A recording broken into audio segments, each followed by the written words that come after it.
Guys, Vice President Kamala Harris is focusing her final efforts on Pennsylvania today. She's holding 3 rallies in the Keystone State, including a concert in Philadelphia with major A-list celebrities like Lady Gaga, Oprah, and Ricky Martin. Harris holding a rally in Michigan yesterday, calling for unity. Listen. That's why I say let's be intentional about, in the face of a stranger, seeing a neighbor and understanding that our power to lift each other up is immense.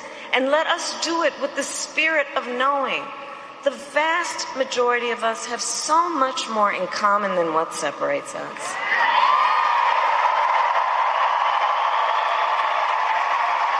And we are all in this together. Former President Donald Trump will make his closing pitch to Americans today. He is holding rallies in North Carolina, Pennsylvania, and finishing his day in Grand Rapids, Michigan, where he will deliver a message on the economy and make his final appeal to the auto industry about repealing electric vehicle mandates, which remains a top issue in that state. Trump spoke in Georgia yesterday, slamming the vice president. Listen. On Tuesday, you have to stand up and tell Harris that you've had enough. You can't take it anymore. You're the worst vice president in the history of our country. It's the worst administration in the history of our country. Kamala, you're fired. Get out. Get out. You're fired.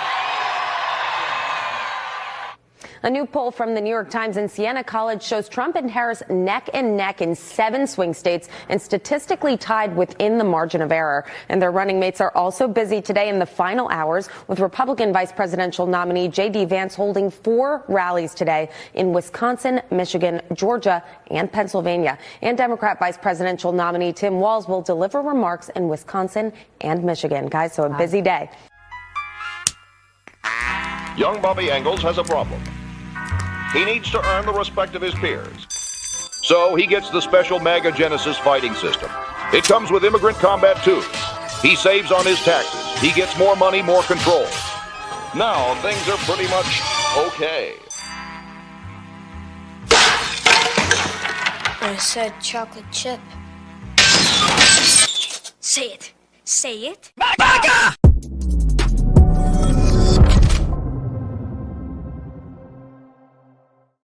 Yeah, under Project 2025, everybody gets a MAGA Genesis 2. Oh, yeah, way to throw it back, Jerry, to my childhood. Ooh. Oh, man.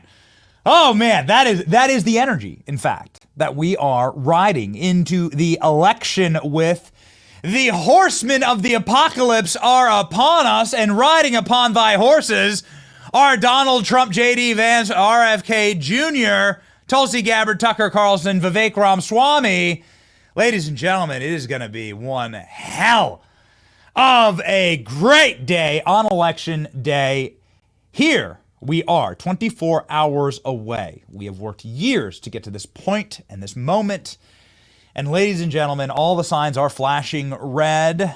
Today is Monday, November 4th, 2024.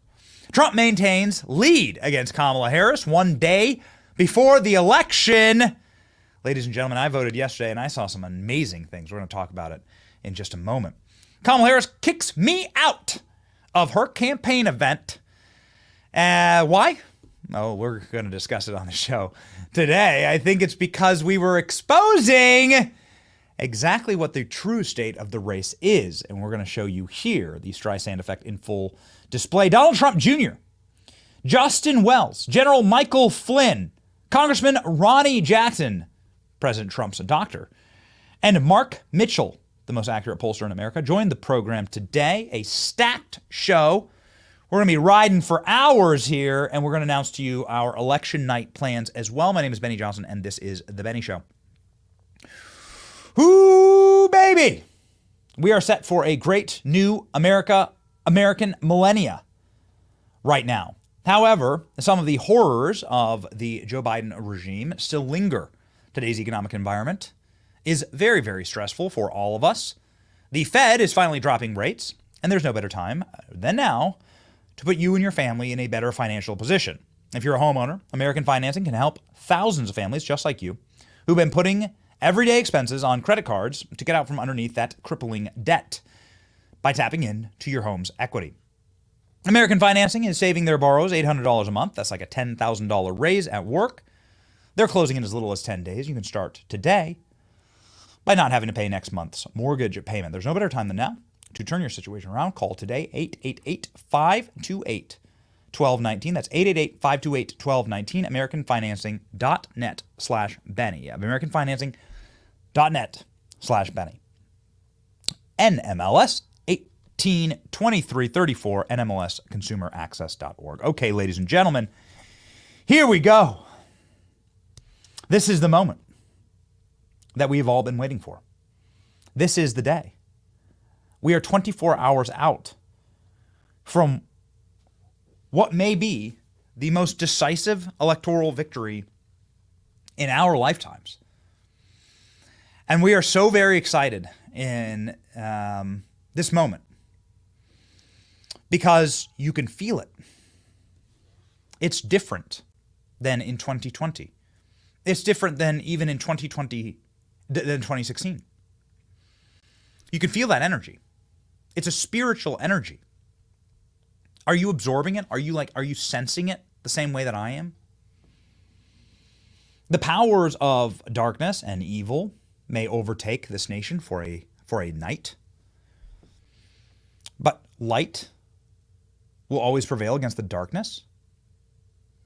And salt is the number one cure for that which is completely and totally villainous and evil, that which should have never had any power. Ladies and gentlemen, steal, kill, and destroy is the nature of the beast. And we are going to defeat that beast in 24 hours. I can feel it in my bones. And we did a couple things this weekend that reinforce that. Now, these are going to be anecdotal stories that we tell here, but they point to a greater overall truth about what is currently happening in our country today. On Saturday morning, our team went to a Kamala Harris rally, if you can really call it that. It's not really a rally. It was a small room inside of a teeny corner of a convention center where none other than Hillary Clinton was about to speak. Here, ladies and gentlemen, is proof that this campaign of Kamala Harris is in complete and total free fall and panic. We walked into this event after being registered and after being given an admission ticket because we are Florida taxpayers, residents, and we have a right to attend a public political event that, of course, is being paid for by the taxpayers, right? Like, we're the ones who pay for the security for these events. We're the one who pay for these official events. We have a right to simply stand there and peacefully observe, which is all that we did. Now, the problem started, of course, when we noticed that the line to get into the event at time when they opened the door looked like this. This is the Tampa Convention Center. Hillary Clinton was ready to take the stage, and there was absolutely zero line. And it got even worse when we walked inside. When we walked inside, what you could see was that the room was less than half filled. And then maybe 150 people were actually inside of the room. And it was a total cringe fest. Look at this. Ladies and gentlemen, there are more people in Donald Trump's security detail than were showing up to this Kamala Harris event. There are more Amish people in horse and buggy with Trump signs flapping from the back of them in a rural Lancaster farm than are showing up inside of this large multi-million person metropolitan area that we happen to live in, showing up for Kamala Harris. Look at this. This is abysmal. It was dead inside. The people there were acting already defeated. It had sort of the smell of death and rot already on it. Nobody was excited. Nobody was happy. nobody was proud to be there supporting Kamala Harris. Everyone was just there out of visceral hatred for Donald Trump, a hatred that is completely manufactured by our corporate press and by the consumption of sheep media. Ladies and gentlemen, this is the pablum of a dying campaign. It's hard to really quantify since we had been at Trump's Madison Square Garden mega rally with 20,000 people and 100,000 watching from the outside. We've gone to Trump rallies throughout the country. In fact, last week we spoke at a Trump campaign event with Vivek in a dark blue city in Charlotte, North Carolina. And at that event, there were at least twice the number of people. Me and Vivek just randomly showing up in a dump truck had more people, and there was an overflow room that flowed way out into the parking lot for Vivek and I. And we just rolled up in a dump truck and gave speeches inside of with our yellow vests on. Like, who are we, right? Dude with a streaming show, and Vivek, who it doesn't have any elected office right now, right? He's just like a patriot who loves his country. He's been successful. We had more people at this event than Hillary Clinton at an official campaign event for Kamala Harris. But what happened next is really what shows you everything about this campaign. Is listen, only when you're losing are you nervous about what people see. Only when you're losing, it is the nature of a loser to start getting paranoid, agitated, angry, to start lashing out.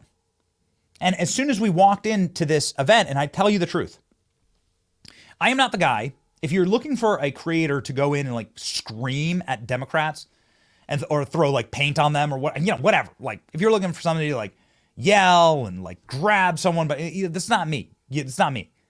I'm not going to do that.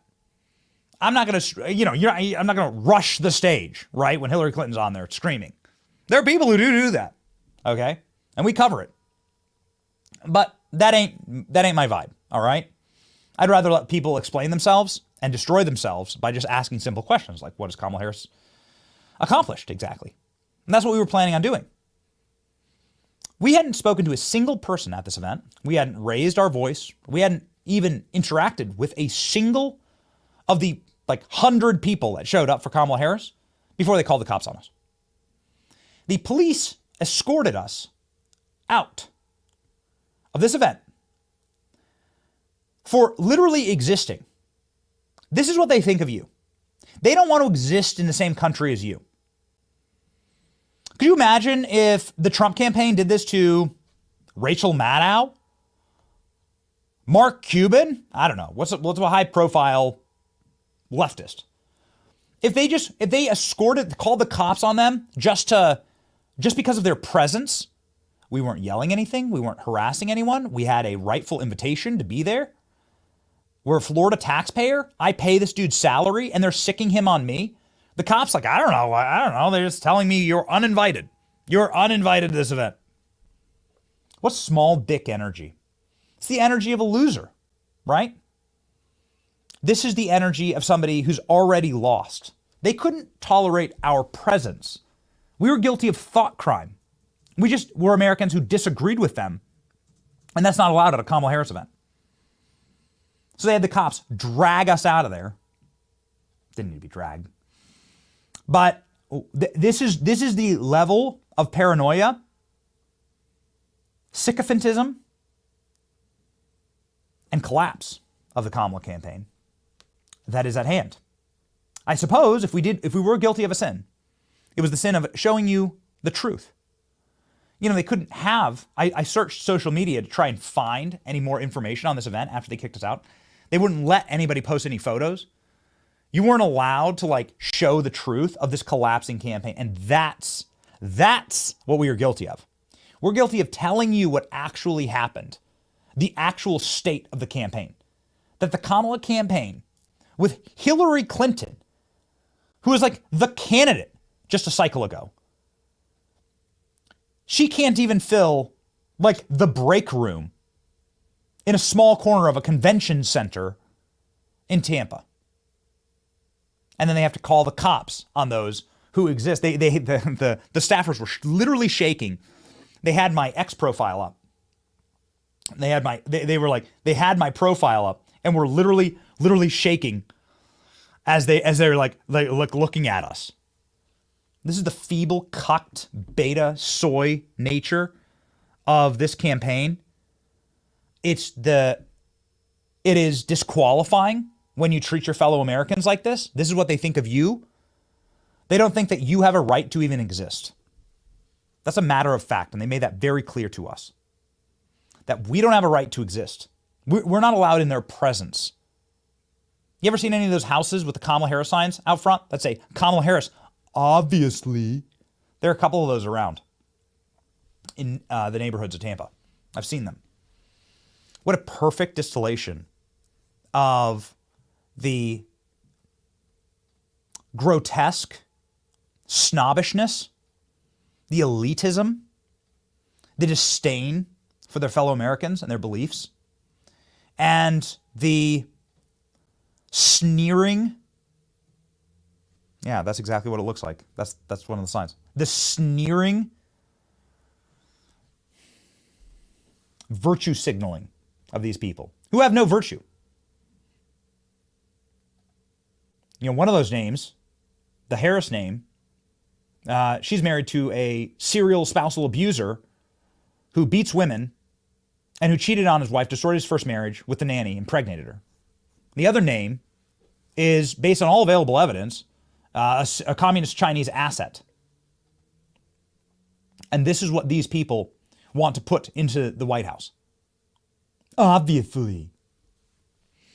This is the party of freedom. The party of freedom and free thought and expression is literally taking a guy who disagrees with them, okay, who's just standing peacefully and calling the cops on him. Amazing how quickly the cops are called by the defund the police people when somebody disagrees with them, right?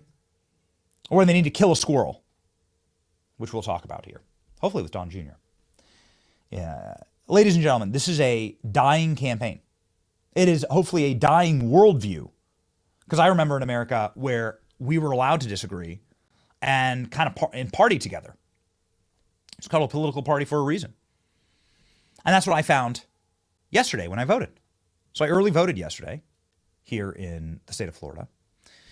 And I'm standing in line, and lo and behold, as I'm like there in line, surrounded by single young women who are in line with me, that to the woman, every one of them was going to go vote for Trump. They wouldn't tell me. They like kind of whispered it to me. There's a dude who went running in and took a photo with me, right? Because he recognized us from the podcast. And the girls go, I don't know who you are. Like, do you have a podcast? Can we subscribe to your show or whatever? What do you think about the election? I said, what do I think about the election? Well, here's what I think. I think that gas prices should not bankrupt a family. And that grocery prices are even worse than gas prices. I think that our children should go to school and have happy, peaceful lives instead of being sent off to war to die in a trench. I think that houses should be affordable. I think that criminal aliens flooding our borders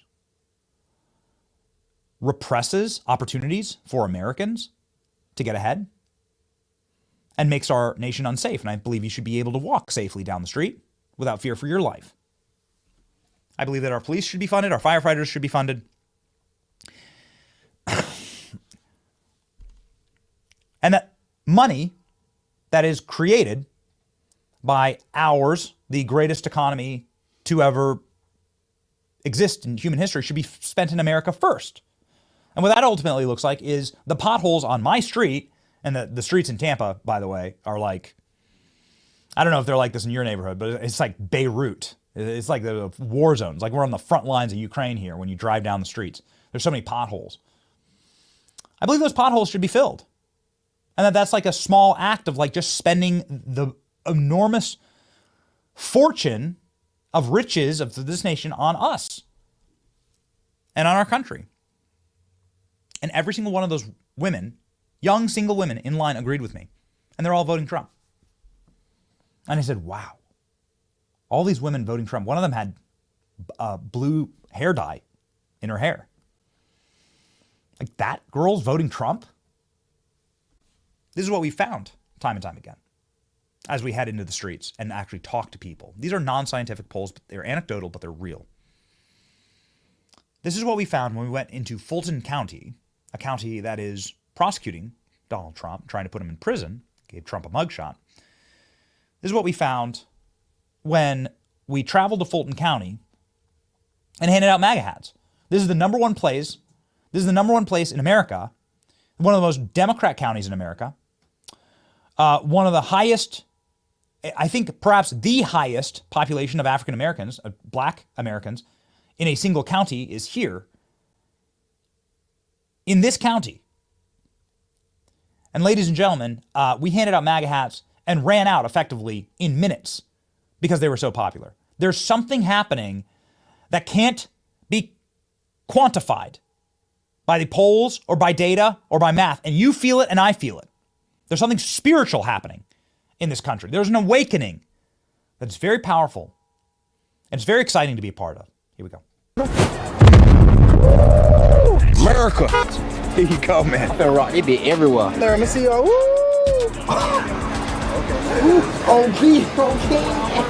Trump 2024. What's up, guys? We're out here in Fulton County with a Rolls Royce full of MAGA hats. We're going to be handing these hats out today. Is this Trump country or you? Let's vote for Trump anyway. Hi. There you go, man. Make America great again, Look man. at this. Vote for Trump. How much, my brother? Well, I don't. Let's see it. Yeah. I'll with him. Yep. Trump ain't racist. Trump want that money. Yeah, exactly. Now I gotta put that on for real. That is strong. Yeah. You want this for your son? Indeed, I do. That's right. Gotcha. Woo! Throw that joint on, yeah. Ladies and gentlemen, we ran out. Hundreds of MAGA hats given out on the street. There's something that is happening. There's something that is brewing that is going to be biblical. We're very excited about it. The New York Times is not. The New York Times this morning saying, dancing, Bible versus booze? A tense D.C. tries to calm its nerves. Few have a more direct stake in the outcome of the election than the parasites that live inside of our U.S. Capitol, where countless people work in government or politics.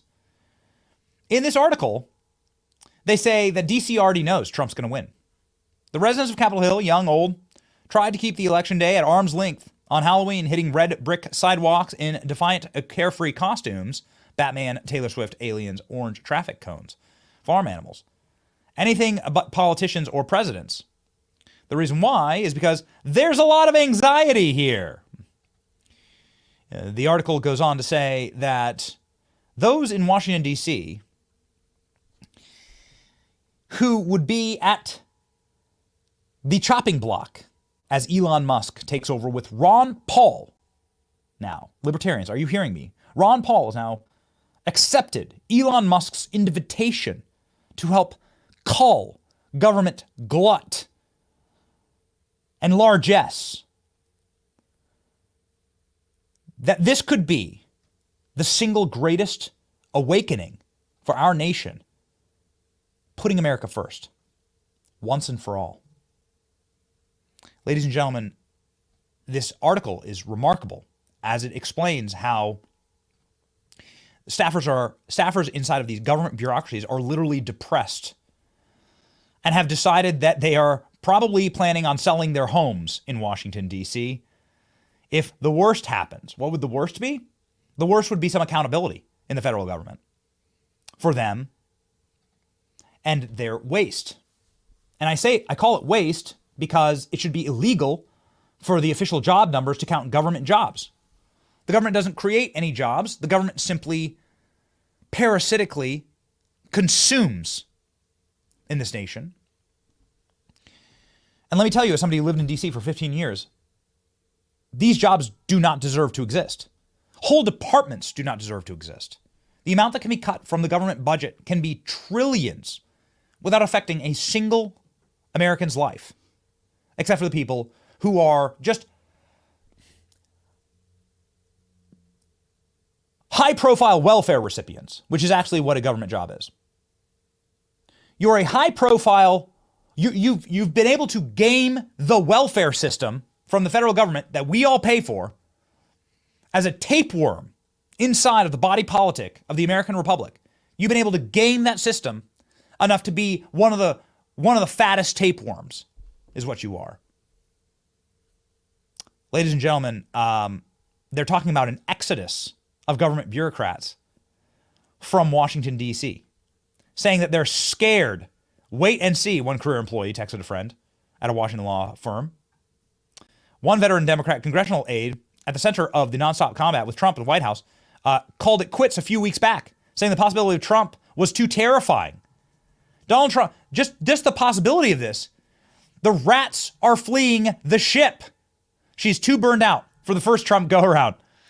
Not surprisingly, at least one owner of a liquor store described sales as appearing to be up. It's easy when you're not prepared for it, but everybody knows what will happen under the second Trump presidency. This, ladies and gentlemen, is what we are on the precipice of. We are on the verge of greatness right now, ladies and gentlemen. President Trump has released his closing ad today, and it is so incredibly powerful. We wanted to play it up at the top of the show.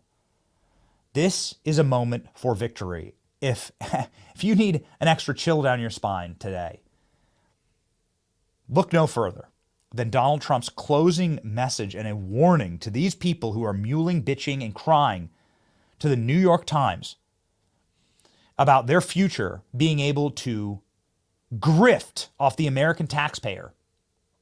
Those days are over, ladies and gentlemen. Trump's back. Here we go. Nothing worth doing ever came easy. Treat the word impossible as nothing more than motivation. Never, ever quit. Never quit. Adversity makes you stronger. Don't give in, don't back down, and never stop doing what you know is right. They want to take away my freedom because I will never let them take away your freedoms. They're not coming after me, they're coming after you, and I just happen to be standing in their way.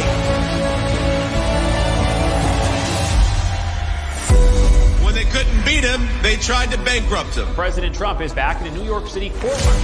When that didn't work, they tried to put him in federal prison. Raided by the FBI. When that didn't work, they even tried to kill him. He just tried to kill President Trump. Donald Trump still stands, ready to fight, ready to win, and ready to make America great again. This is Donald Trump's house, brother. This election, we all get to choose. I'm going to choose real American leadership and a real American badass. The 45th and soon to be 47th President Donald J. Trump.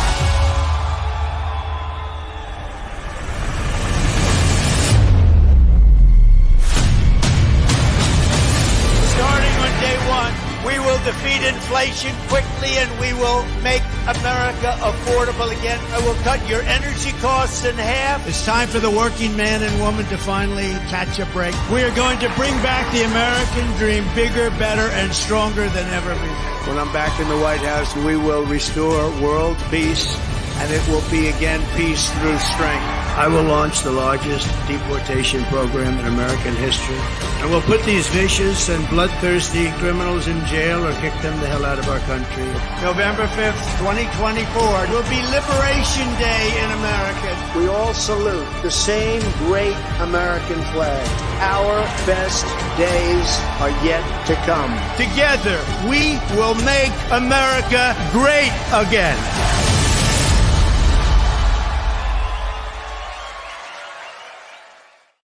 Those chills? You got those chills? Oh man, baby. Are you ready to fight? If you haven't voted, I voted. +1 for Trump. +1 for Trump. Let's go win this thing with Trump winning the popular vote. Let's win it on election night. Let's send these people packing. We're going to jump into some data quickly here before Don Jr. joins the program. But I'm going to tell you, there's never been a better time to be a Trump supporter than right now. The New York Times is saying that libs are literally fleeing. Rats fleeing the ship. Libs are fleeing D.C. They're running away from D.C. They're buying booze on the way out. They're getting blackout drunk, and then they're running away. This, ladies and gentlemen, is the moment. This is the moment. Men are outpacing their 2020 election totals. This is good. We need more men to vote. This is the path for victory. If men stay home and abandon their families, then it will be potentially the end of the country. But we're not going to allow that, will we? Us men are going to stand up and going to do something. We're going to save this nation, as we've always saved this nation. Look at these early vote numbers from Pennsylvania. Early vote in Pennsylvania 2 days out from the election. Democrats have lost 700,000 votes in the early vote. The GOP is up to their early vote numbers in Pennsylvania. Democrats are nearly down by 750,000 votes. The difference is only 300,000 votes now in Pennsylvania. If a couple million Trump supporters go to the polls in Pennsylvania, this thing's over. Ladies and gentlemen. Virginia,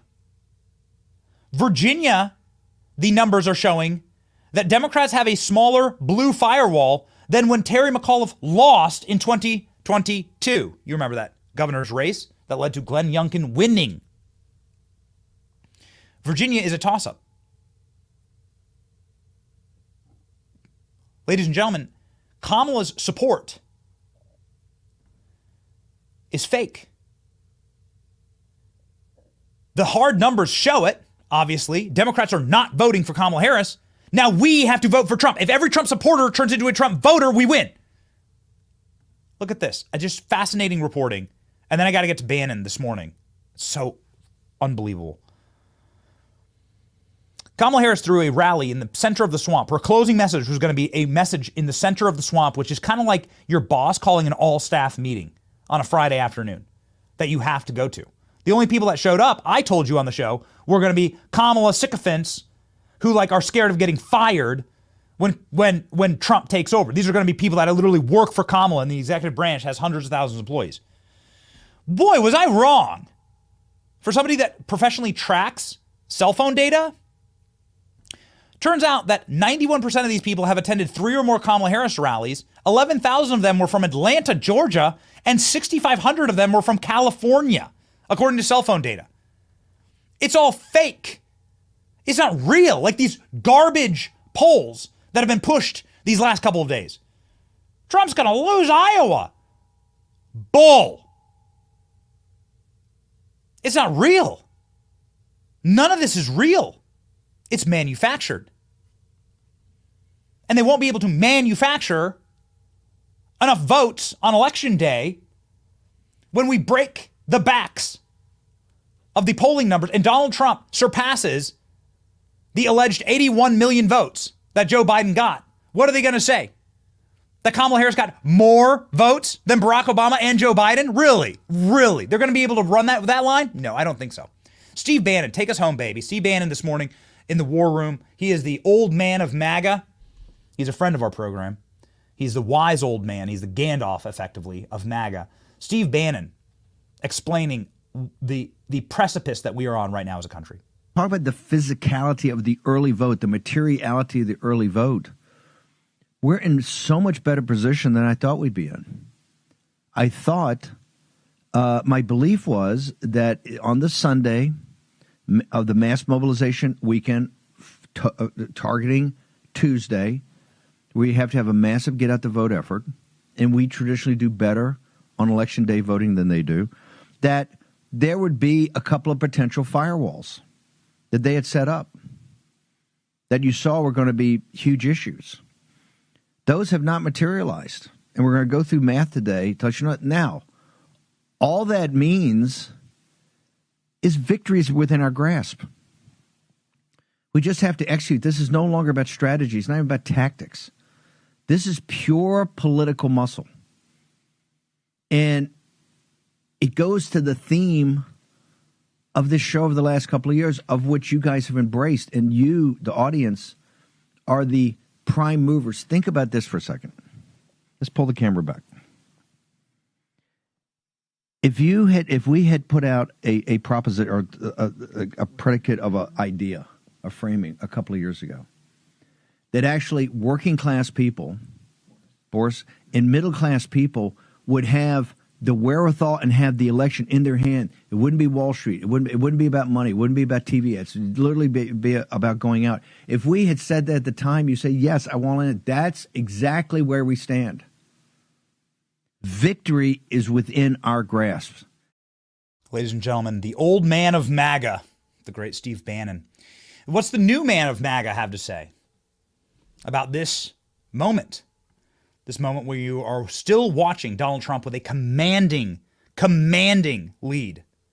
60-40 in the betting markets, ladies and gentlemen. The blue wall slipping away. Remember, if Donald Trump wins Georgia, North Carolina, and Pennsylvania, and we'll know Georgia and North Carolina quickly on election night. Pennsylvania may be a little different.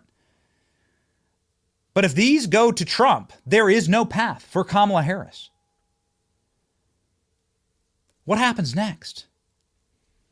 The new man of MAGA, Vivek Ramaswamy, making huge news this weekend, explaining what happens on day one. Vivek is on Donald Trump's transition team, will most likely head a government agency under Trump, presumably. We're very close with Vivek. There are exciting plans afoot. Here's day one. If you need more motivation to vote, here you go. What are you feeling and what are you hearing? So look, Jesse, I'm going to tell it to you like I see it. There's two possibilities here. One is we all have our heads stuck in our algorithmic echo chambers and we're seeing one view of the world. And I'd like to think that's not the case. The other possibility, which I think is going to be the case, is that Trump wins this decisively. And I think he has an opportunity to do something historic, not just win an election, but to actually rebuild the Republican coalition, a multi-ethnic, working-class coalition of voters that have redefined the Republican Party, that does what Reagan last did in the 1980s. That's the last time I think we will have seen this kind of election. So I hope I'm not eating my words 48 hours or 72 hours from now, but I don't think I will be. I think that we're seeing the makings of history right now. And I think it could be the single event that not only wins this election, but unites the country. And that's why I'm encouraging everybody I'm talking to. I was in Pennsylvania. I was at the Penn State-Ohio State game. I was telling people the same thing is November 5th is not the destination. It is the start line for reviving this country. I think people are hungry for it. And I think we feel pretty good, Jesse. Baby, check this out. Oh, yeah. 2020 versus 2024 in Nevada. Kamala can't lose Nevada. She has to win effectively all swing states. Look at this. Democrats had a 42,000 vote advantage in 2020. Republicans, now, 2 days away from the election, have a 33,000 point advantage, vote advantage in the early vote in Nevada.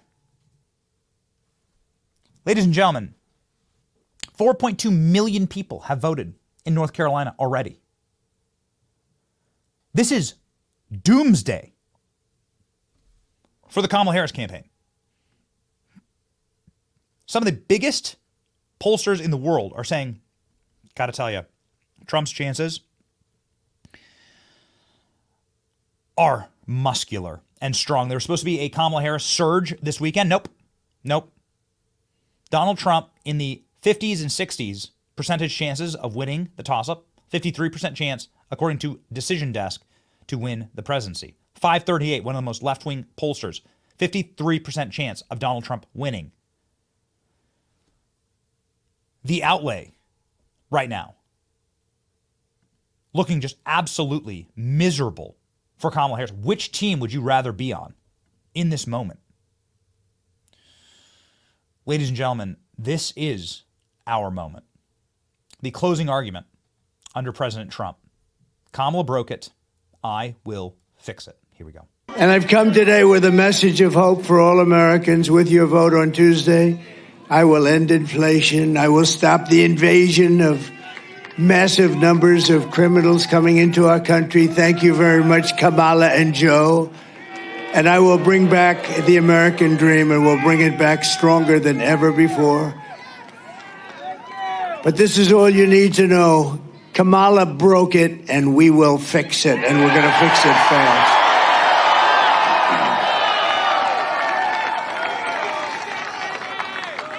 America will be bigger, better, bolder, richer, safer, and stronger than ever before. The election is a choice between whether we will have 4 more years of incompetence and failure, which is what we have right now, or whether we will begin the 4 greatest years in the history of our country.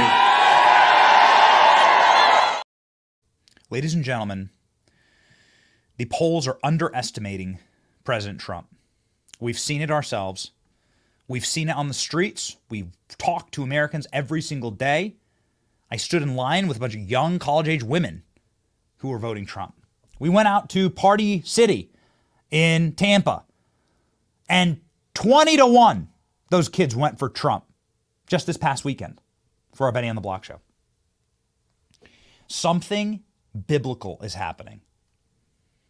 And some of the most evil people on earth, including the architects of the World Economic Forum that wants you to live in the pod and eat the bugs, Yuval Harari, I would say arguably one of the most demonic and evil forces that culturally exist. This guy is the brainchild behind the World Economic Forum. Boy, they've gone quiet, haven't they?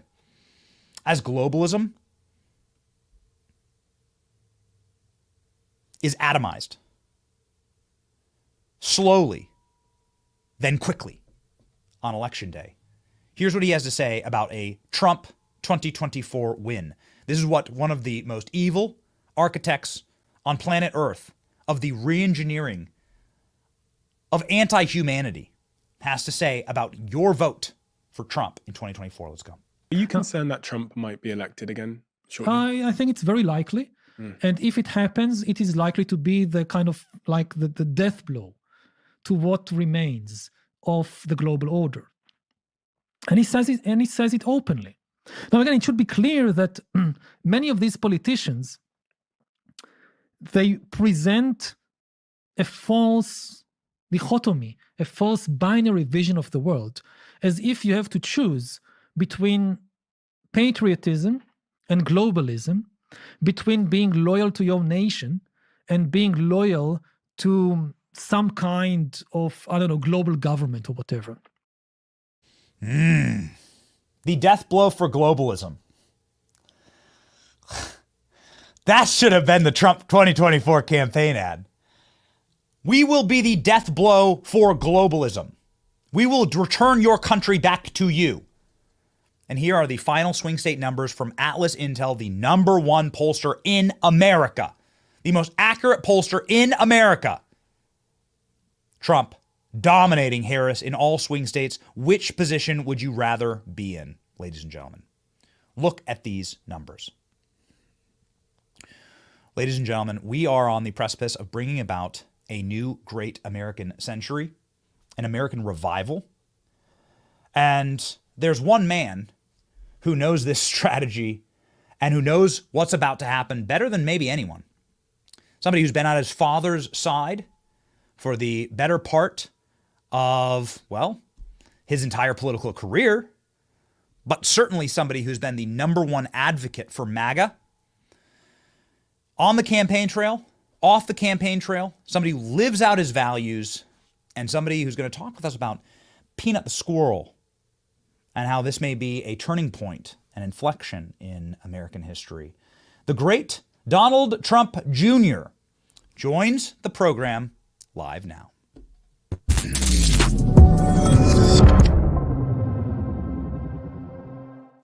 Good morning, Don, and welcome to the Thunderdome, the final 24 hours. Can you give me an update on your schedule, the campaign, and where we at, buddy? Well, I've been, basically the last 3 months, I've been on the road doing, 4 to 7 events a day. I just got off the road with a couple days with JD Vance.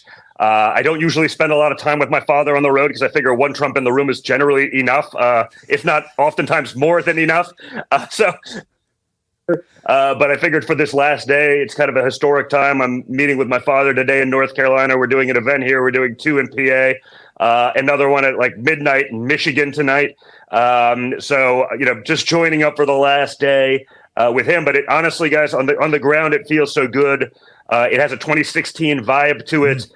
Maybe more so. Maybe, I think what it is, it's not just sort of, the white guy in a MAGA hat anymore. It's every walk of life, every race, religion. It's amazing. The people that are coming up to me, not at a rally, but when I'm at, some airport in the middle of nowhere, that are just fed up with what's going on. They see through the lies. They see through the nonsense. They're sick of the invasion at our border. They're sick of the Biden-Harris cost of living crisis. They believe their eyes. They're not going to believe the media. They believe what they see each and every day. So it feels very good. But that said, we have to turn up. I see, look at the numbers. Men aren't showing up quite as well as women. We need everyone to show up. You're fighting for the future of your country. If you sit this one out, it's all on you. Yes. So this tracks with what we're seeing in the early vote. There's a lot of canaries in the coal mine on the early vote, Don, that's showing really positive movement. Of course, overconfidence is a killer, but you are seeing massive trend lines. Of course, we have a man on the street show, and we walk into Fulton County to give away MAGA hats, and they're gone in like 10 minutes.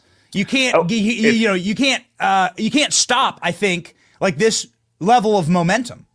No, I mean, that feels really good. I mean, that's perhaps the most unusual outlier that I noticed myself. Like I said, again, not at a rally, but when I'm at an airport or something like that, I take right now, like per capita, right? If you broke it out, like as a percentage of population, like I think I take more selfies now with African-American men than anyone. Like it's, and that would have never been the case. There were, a couple of guys fist bump you every once in a while. Now it's like, they get it. They see it. They understand the persecution of my father really well. Perhaps there's, some relatability there, but whatever it is, you don't see that enthusiasm. You don't see any enthusiasm really for Kamala Harris. It's, maybe it's, suburban white women who, abortion is their only issue. And whatever. I'm like, well, what about your sons? Like, how about World War III? How about the draft?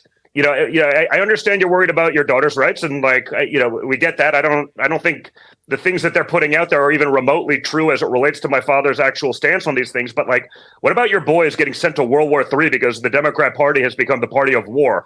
I don't see any thought about that. And I have both girls and boys, and I'm much more worried about World War III than I am pretty much anything else on the table, and that's where we're headed under the Democrats if they win.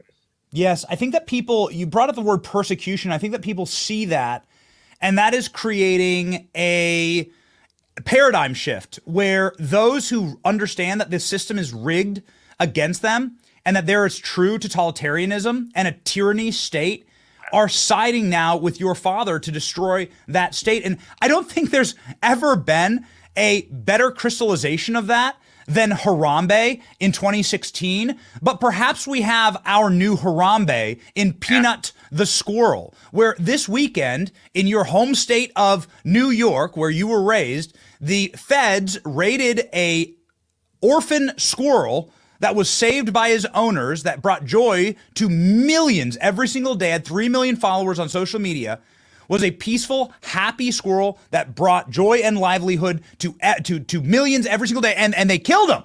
Don, they went in and they said, somebody gave us a report on this squirrel. We're gonna kill the squirrel, and this is the power. This is the tyranny. I think that people see, and they're now seeing it in real time here with Peanut the Squirrel. Yeah, I've been very vocal about this one because I think it's a perfect example. I mean, it is Harambe 2024, basically. Peanut is Harambe 2024. But Peanut, I mean, you look at these videos, Peanut's also like the Elon Musk of squirrels. Like, they found the highest IQ squirrel in the history of squirrels. And we're just going to kill him. I mean, and if you look at the fact set, it's also insane. This guy runs like an animal shelter. It's not like, he's holding rabid squirrels. And it just shows the extent, and I've been fact-checked. They're like, well, it wasn't Democrat policy. I'm like, excuse me, it's New York State. Literally everyone is a Democrat that's in government. And it shows the extent of Democrat overreach. There's nothing they won't control. There's no freedom they're not willing to infringe upon. They can't take a squirrel that has millions of followers. It's perfectly well trained, unlike any squirrel I've ever seen in my life, and I'm an outdoorsman.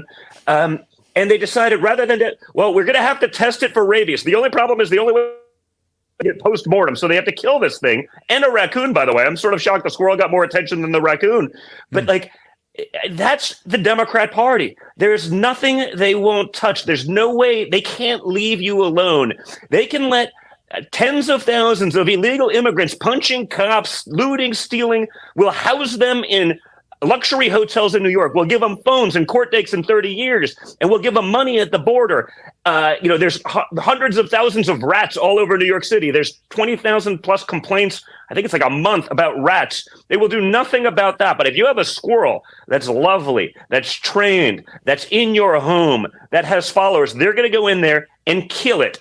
These are the same people that want to take away your guns. It's lunacy. It's just the perfect example. It's hard to believe that a squirrel could be sort of this catalyst, but it's just so perfect to show that there's nothing they won't touch. There's no amount of overreach won't go to control your lives, to exercise their will upon you. And we have to say enough is enough of this insanity. So, I want justice for Peanut.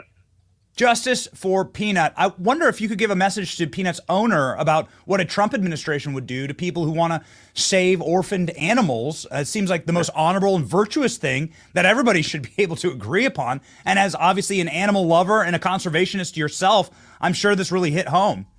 Yeah, I mean, I've got 7 dogs and, a rabbit in my house. My kids have 5 other dogs in our house. We're animal lovers. We have a rabbit. What's that rabbit's name? Saltwater fish tank, Lily. Lily, okay. So we got it all. We have a lot of kids and 2 houses, and it's crazy. So we got a lot of pets, and we love them all. But listen, the reality is this: we're going to focus on things that matter. Like we're going to stop World War III. We're going to negotiate peace in the Middle East and with Russia and Ukraine. We're going to close down our border and stop the fentanyl from coming across. We are not going to get in your day-to-day life on little things that no one else cares about. We are not going to overmanage your life. We're going to let you live your own life. Make basic decisions for yourself without having to exert our will upon you. This is really simple stuff. I mean, there's so many things the government could be doing.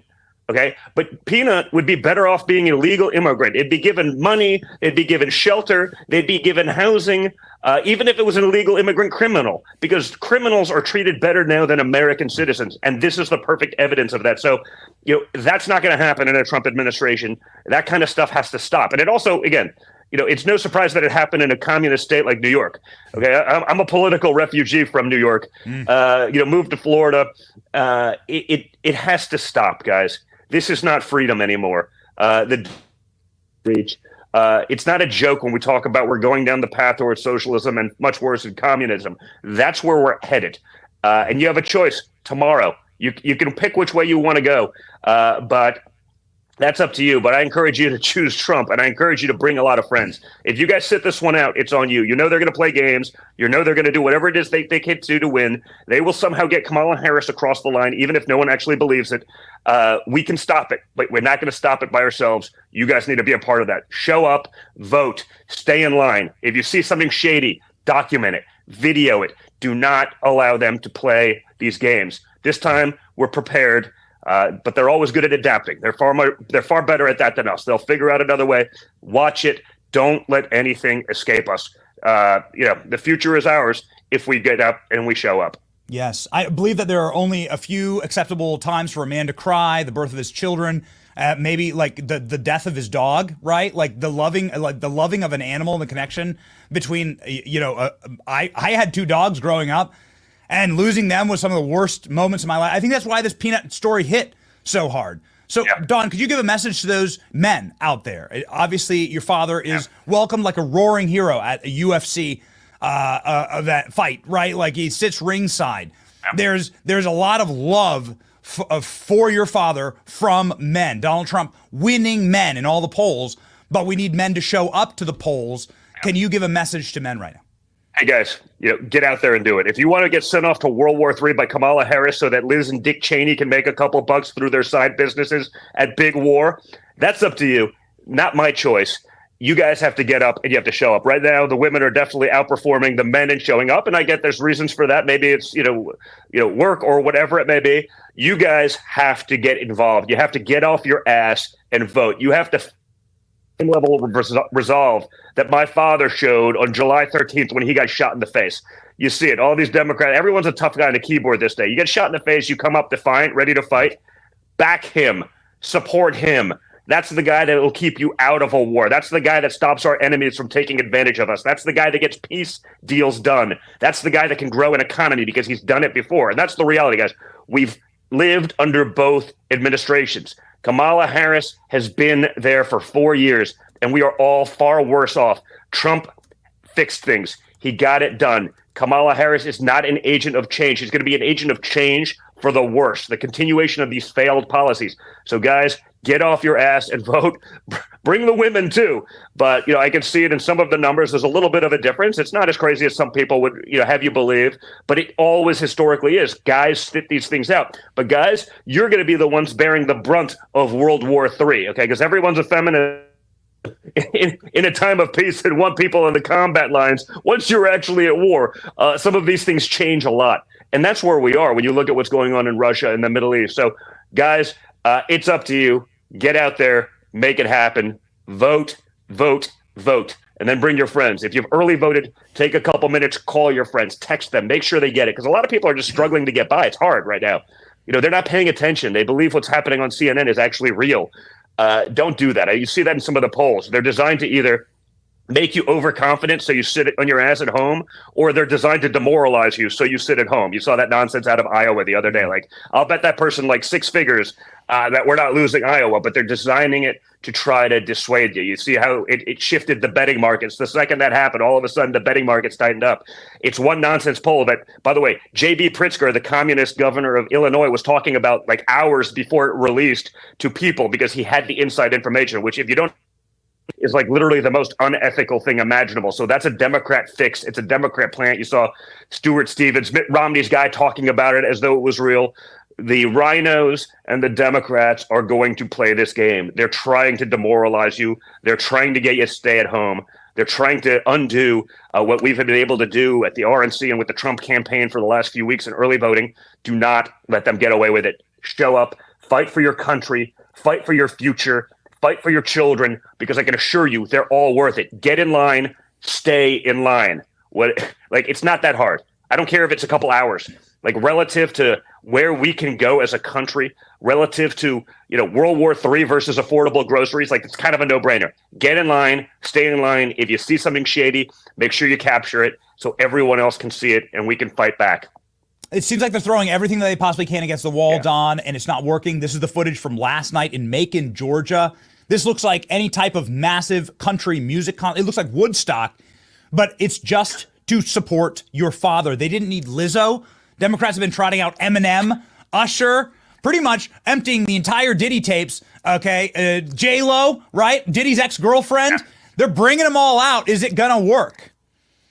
I don't think so. Honestly, you don't even see that much coverage of it because, they put, what was it, Cardi B up there, and then the teleprompter went out, and she didn't know why she was actually there, right? Like, she couldn't, articulate why she's supporting Kamala Harris, and no one can. That's the point. The Democrats are just running against Trump, but no one's got an affirmative message for, why they would vote for Kamala Harris. It's just against Trump. I'm like, I don't know. Trump kept us out of wars. He was signing peace deals in the Middle East. That was like the holy grail of politics prior to it not being a big deal at all because no one else was able to do it prior to my father. The economy, there's nothing good they can actually run on. They just want power and they want control, as evidenced by what they. I mean, this is the insanity. So if we show up, we can end this nonsense.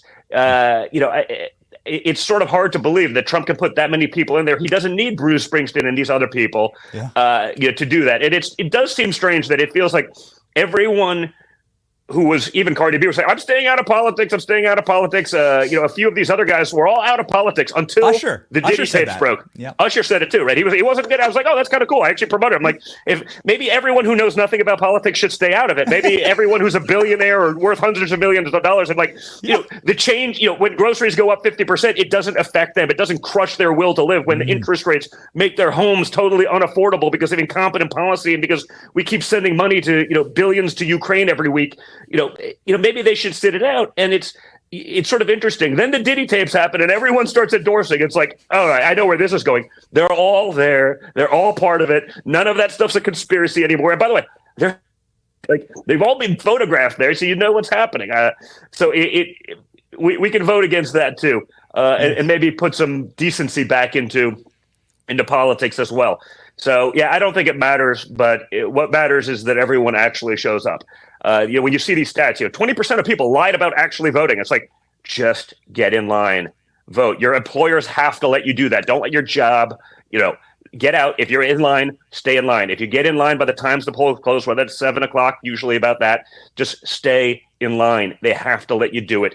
And by the way, if they're not going to let you do it, take a day off. Honestly, it's worth it relative to the future of our country. It's not even close. Get out there and vote. Do not let these guys pull this off.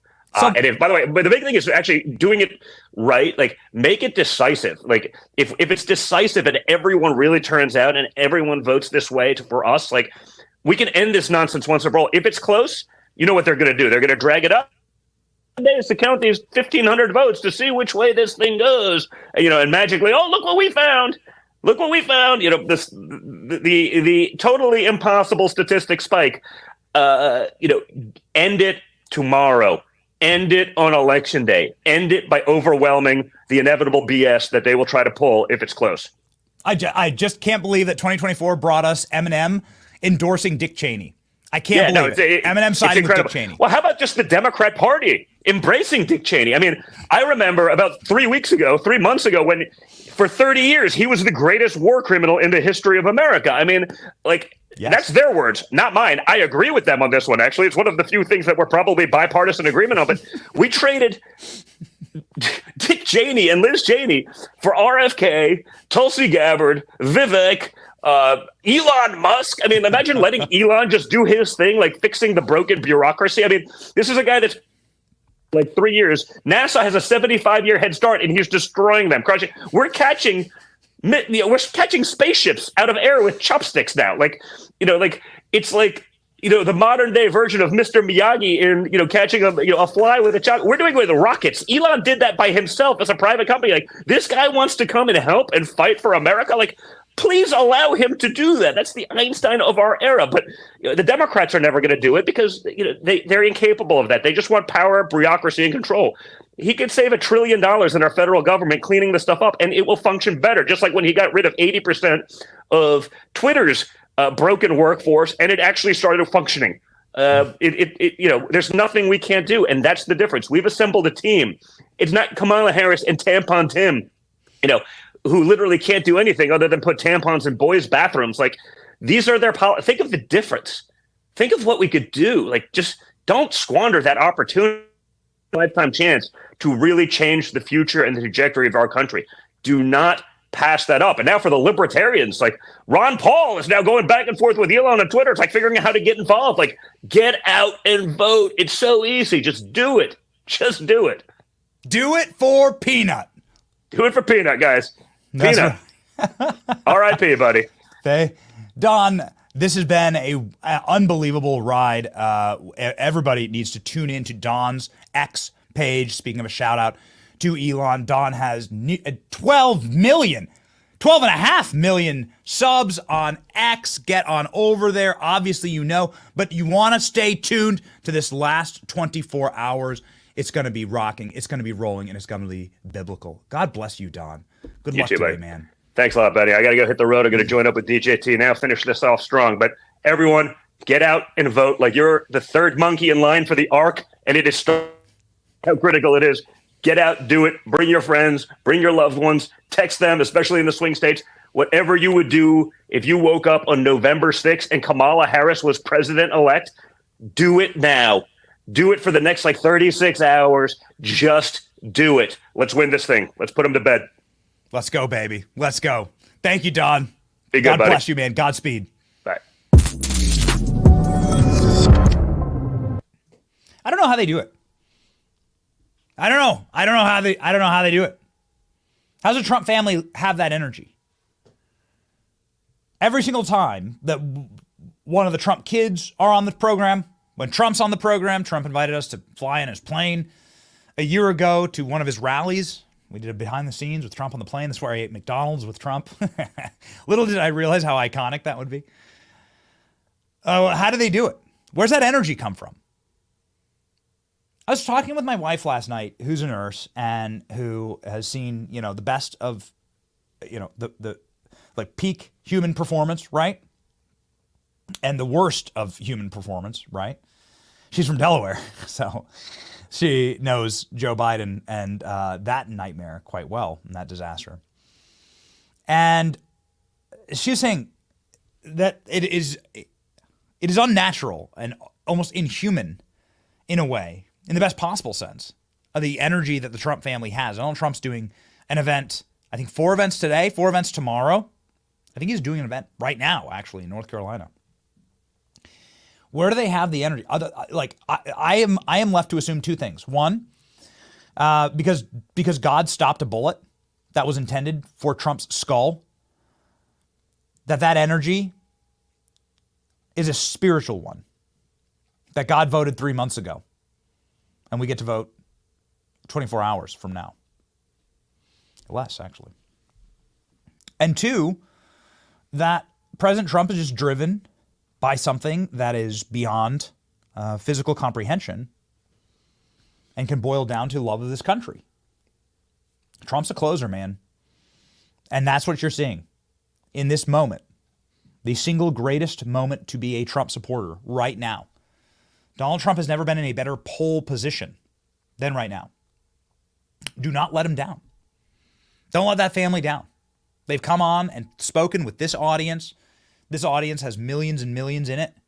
Like, do not let this family, who's given everything, given up more than anyone since the founders, I would argue, to run for president.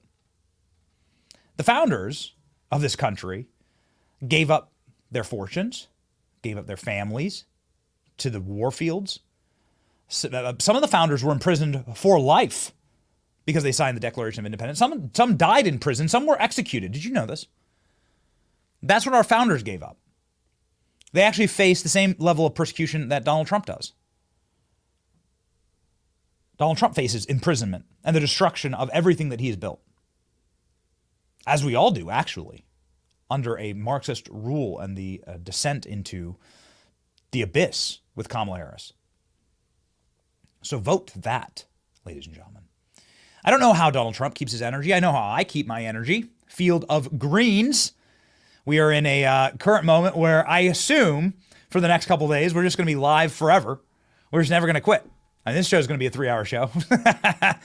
We have Tucker Carlson's producer and the man who's been behind the scenes producing The Art of the Surge backstage with President Trump soon, joining the program. His name's Justin Wells. He's awesome. How are we going to stay locked in? Ladies and gentlemen, we are going to be drinking a superfood. Field of Greens, an organic superfood, fruit and vegetable drink, approved by my nurse wife, Nurse Kate. It's unlike any other. Field of Greens was approved for a university study where doctors believe that they may lower your body's actual biological age. Donald Trump ages in reverse. Maybe this is why. That means better health. Each fruit and vegetable in Field of Greens was selected by doctors to help support a vital body function, like your heart, liver, kidneys, metabolism, immune system. Join me in better health with 15% off and free shipping. Visit fieldofgreens.com. Use promo code Benny. Promo code Benny. Fieldofgreens.com. Fieldofgreens.com for a better health promise. Make America healthy again, right? Yeah. Okay. Of course. Ladies and gentlemen, we can show you something that is very unhealthy. Here we go. This is a photo of President Barack Obama. And I should say former president, right? But no, it's pretty obvious that Barack Obama's in charge right now. pretty obvious that the major motivating factor behind all of this insanity, as we have covered on this program, we were right, by the way. We're the only show on this sweet planet Earth that predicted that Kamala Harris was going to drop out of campaigning. Because we have little birdies, ladies and gentlemen, that told us that Barack Obama was actually going to take over. And this has not been great for the Obamas. This is a photo of Barack Obama yesterday. It's like watching someone waste away and literally atrophy in real life. Look at this. This is a photo of Michelle Obama yesterday. These are photos from The Wire. We're not cherry picking. They're not looking good. They're not looking healthy. They're not looking like champions. They're not looking like people who got this in the bag. They're terrified. This is not the look of a winning campaign. They are wasting away before our very eyes, being atomized. Why? Well, because the only thing that they care about on planet Earth is currently evaporating before their very eyes, which is their little dynasty of power. They know that Donald Trump is the ender of dynasties.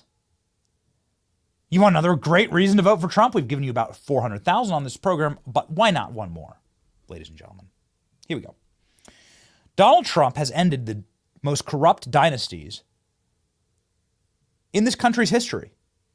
And I don't think the work's even done yet. I'm waiting for the Jeffrey Epstein full investigation. There needs to be a special counsel to look into Bill Clinton and what he did on Epstein Island. You know, the FBI has the tapes. Like, we know what actually happened. Like, the government does. We should make that the Hunter Biden laptop of this next go-round. This next cycle, we should demand the Diddy tapes, the Epstein tapes, whatever we know about Harvey Weinstein. Speaking of friends of Diddy, this is what they look like right now. Are they nervous? You think they're nervous? Yeah. Donald Trump has ended the most corrupt, corrosive, repugnant, rotted, diseased political dynasties that acted as parasites on our body republic. Those dynasties include the Bush dynasties, the Cheney dynasties, the McCain dynasties, the Romney dynasties, and the McConnell dynasties. Mitch McConnell, of course, running for the hills. Mitch McConnell has resigned his position and is leaving the Senate. That's just on our side of the aisle. Donald Trump forced Eminem to be in the same party as Dick Cheney. That alone is good enough for me to crawl through broken flaming glass for this man. Donald Trump ended the Clinton dynasties. They're a vapor of themselves. I went to a Hillary Clinton speech this weekend and there was no one there. They kicked me out because I was showing you that there was no one there. Donald Trump has ended the Biden crime family. Joe Biden has no future. Joe Biden is a repulsive afterthought to the Democrat Party at this point. The final chess piece that remains standing way in the corner, hiding away, the queen, is the Obama dynasty. This is it.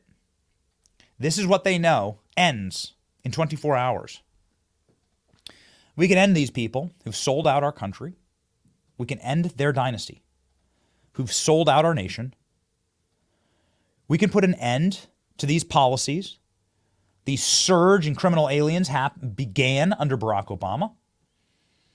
The acceleration of the destruction of this country has happened on Obama's watch. Of course, Obama would do it. He would go full scale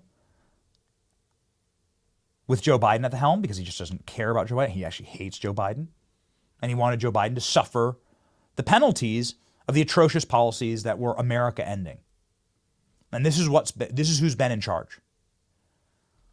And they are now trying to finally muscle one more over the finish line in order to finish the job.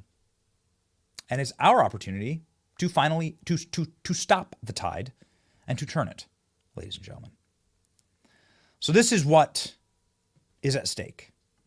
Now, ladies and gentlemen, there is not a single man on planet Earth who has greater insight outside of maybe somebody with the last name Trump on the president, the state of the race, the state of the campaign, and the energy that has brought forward this moment. Some of it, obviously, raw and political. Some of it, I would argue, perhaps spiritual. a man who was at the assassination attempts and who got the greatest footage of the greatest comeback story in American history. The executive producer of The Art of the Surge, Tucker Carlson's former executive producer on his program, and a dear friend. His name is Justin Wells, and he joins the program live now.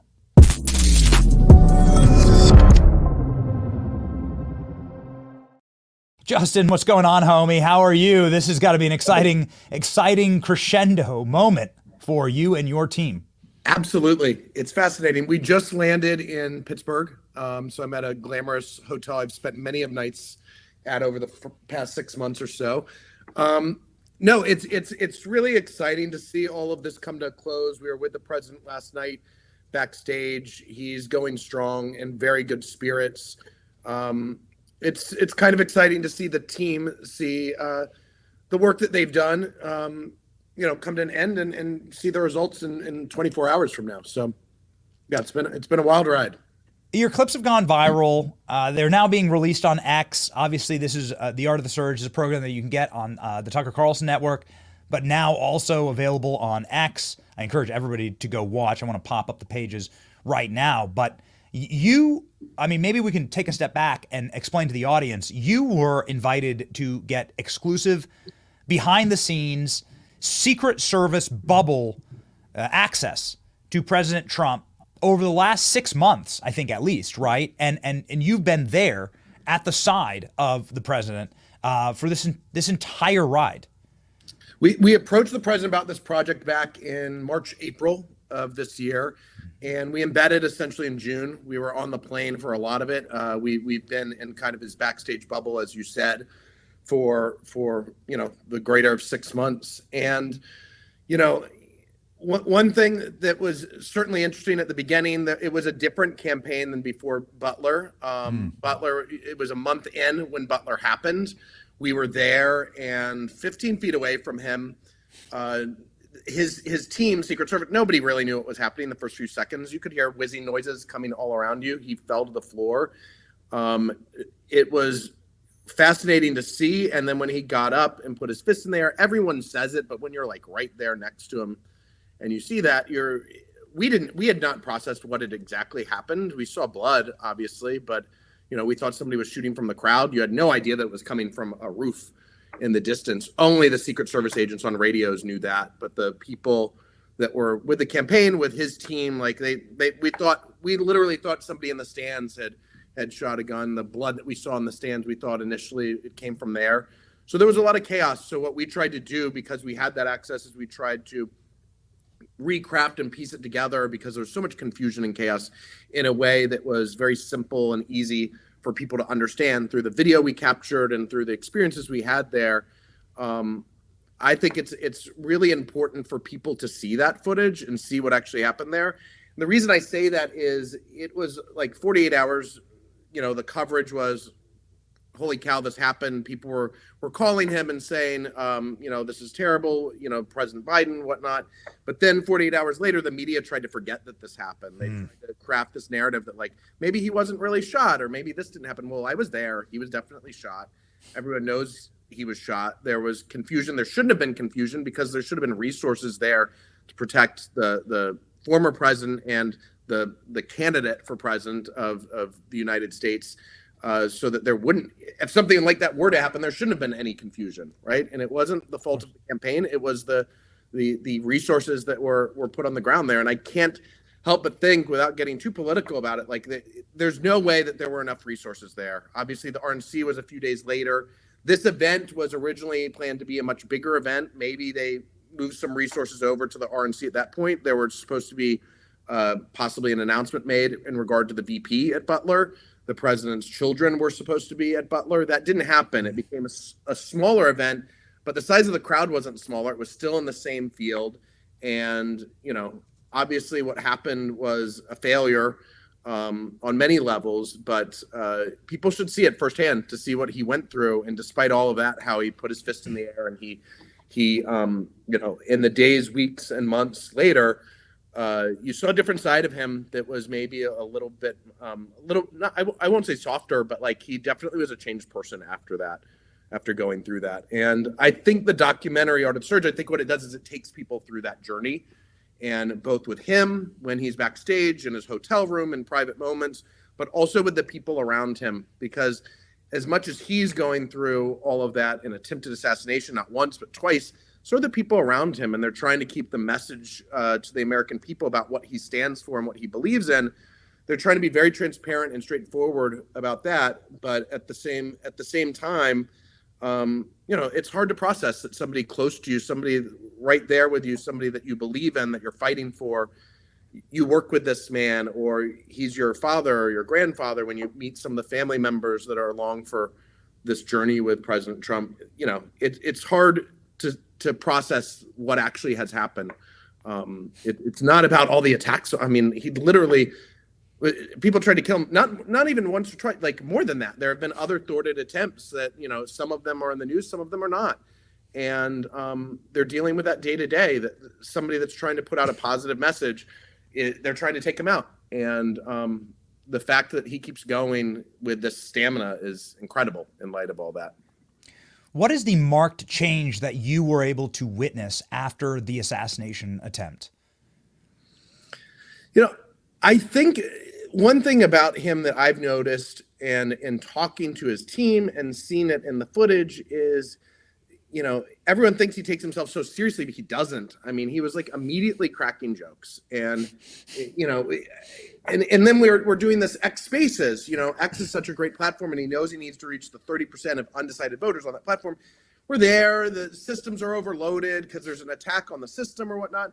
He's sitting there cracking jokes about, he's shooting videos for friends of my photographer, and hey, your friend, your good-looking friend's trying to shoot me. Hopefully not those kind of shots, because that they've already tried that. Who's like literally, people are trying to kill the guy, and he knows the severity of it, and he knows the gravity of the situation and the importance of what he's doing. But at the same time, he's not taking himself too seriously, and he's still fun to be around. I mean, he's not like, woe's me, and playing the victim card. Actually, he's found a way to move on with that, and I think he also has become a little bit more spiritual from what I can tell, just in talking to people, and that's in a lot of the video too. There's a reporter that was near us in that bubble in Butler, Selena.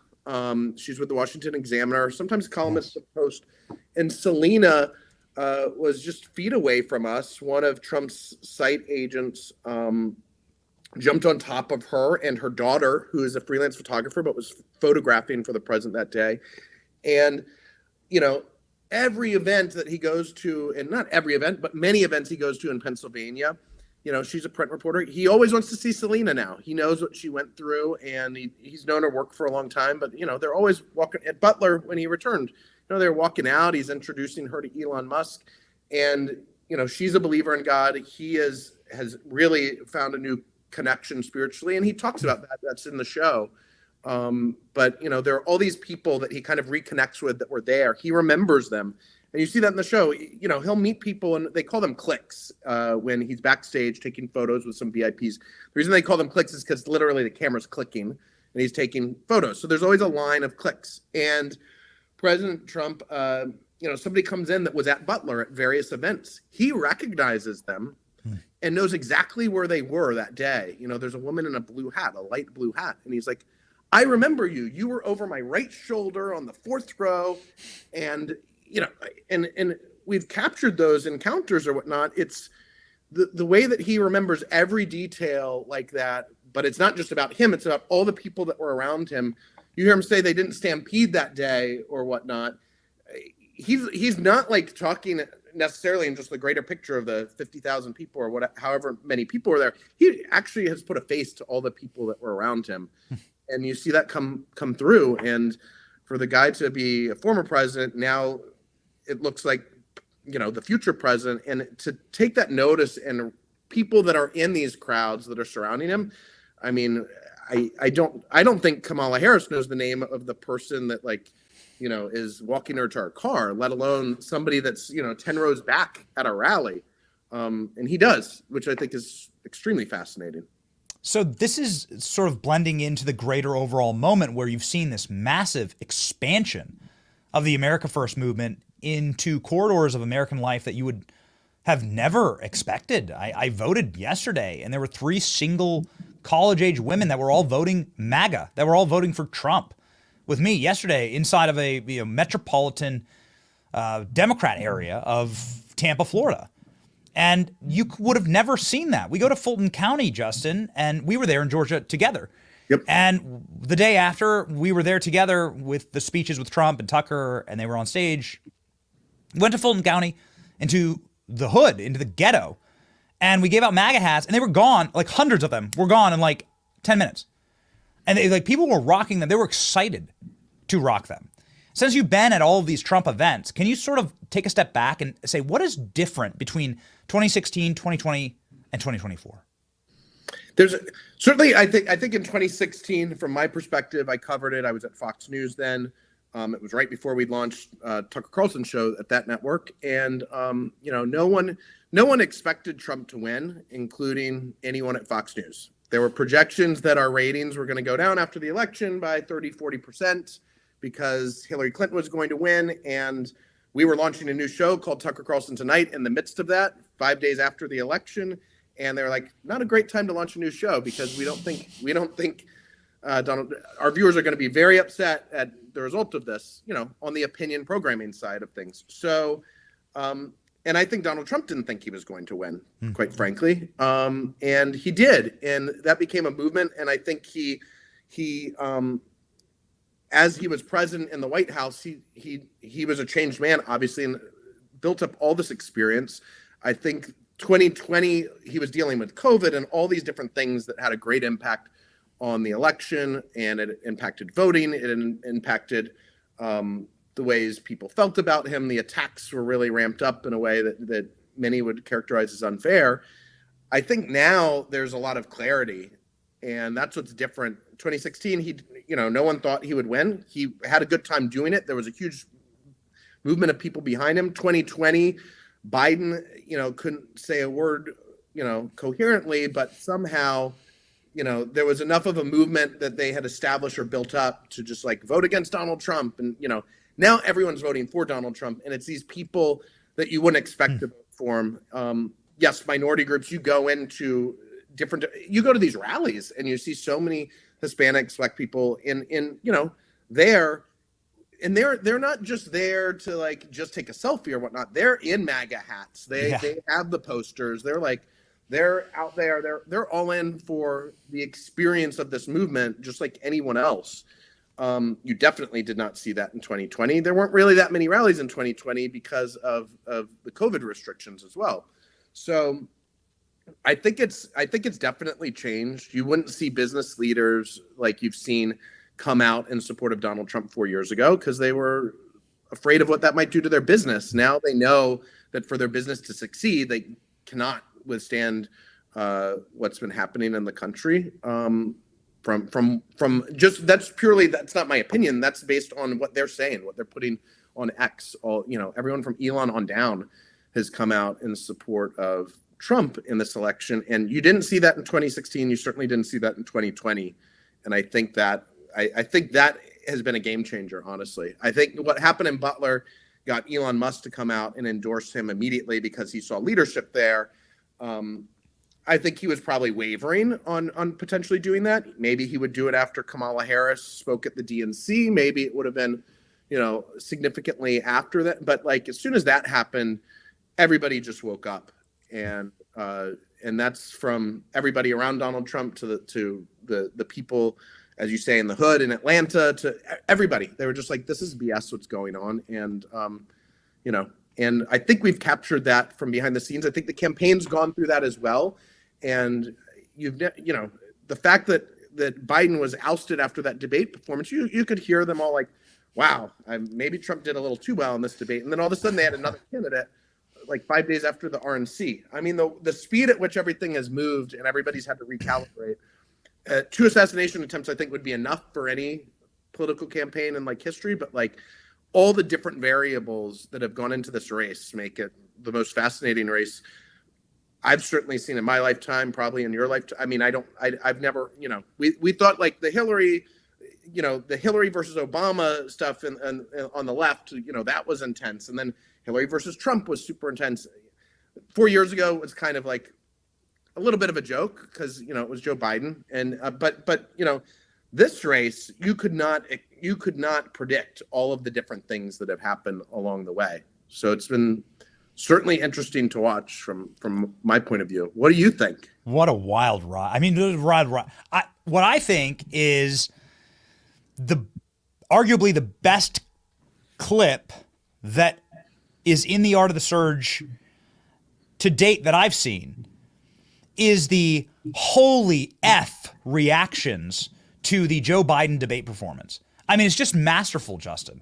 And what your team did is captured all of the Trump surrogates and Trump family members' reactions to Joe Biden's debate performance. So while we were all watching Joe Biden collapse, there was this moment where everyone was like, hold on, boys, are we actually going to win this thing? Like this, right. This is unprecedented.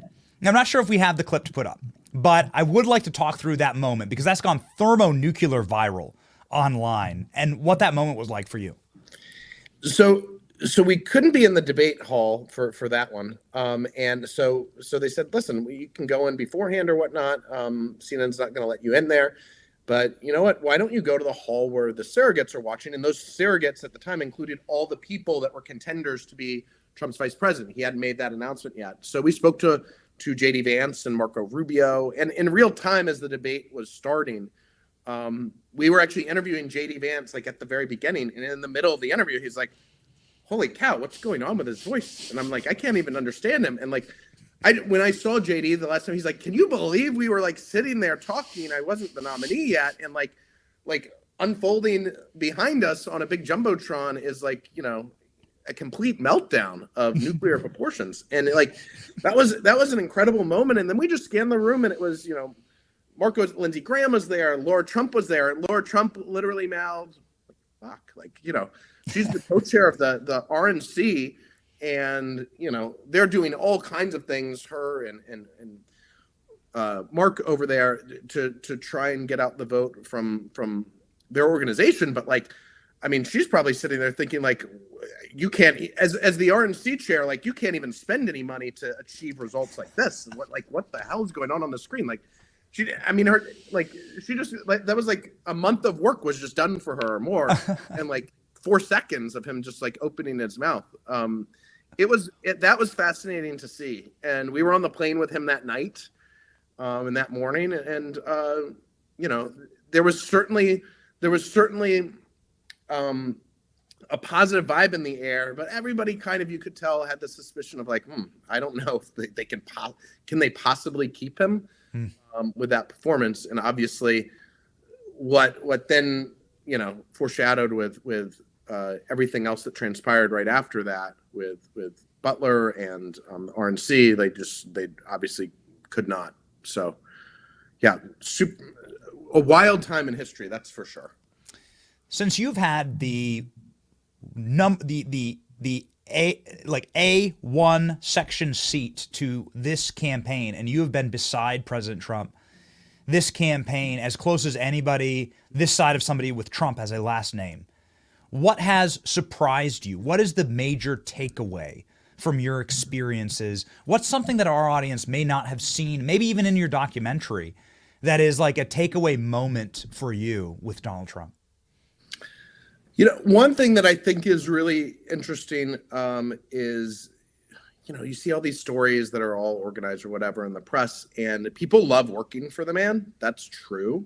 You see that because there's, in the way certain small things are done, the way Diet Coke is handed to him, or there's a lot of love there. Actually, it's not just a servant, give me my Diet Coke, young man. Oh no, it's there's a lot of love in every role, and the people around him love him. They would take a bullet for him, literally.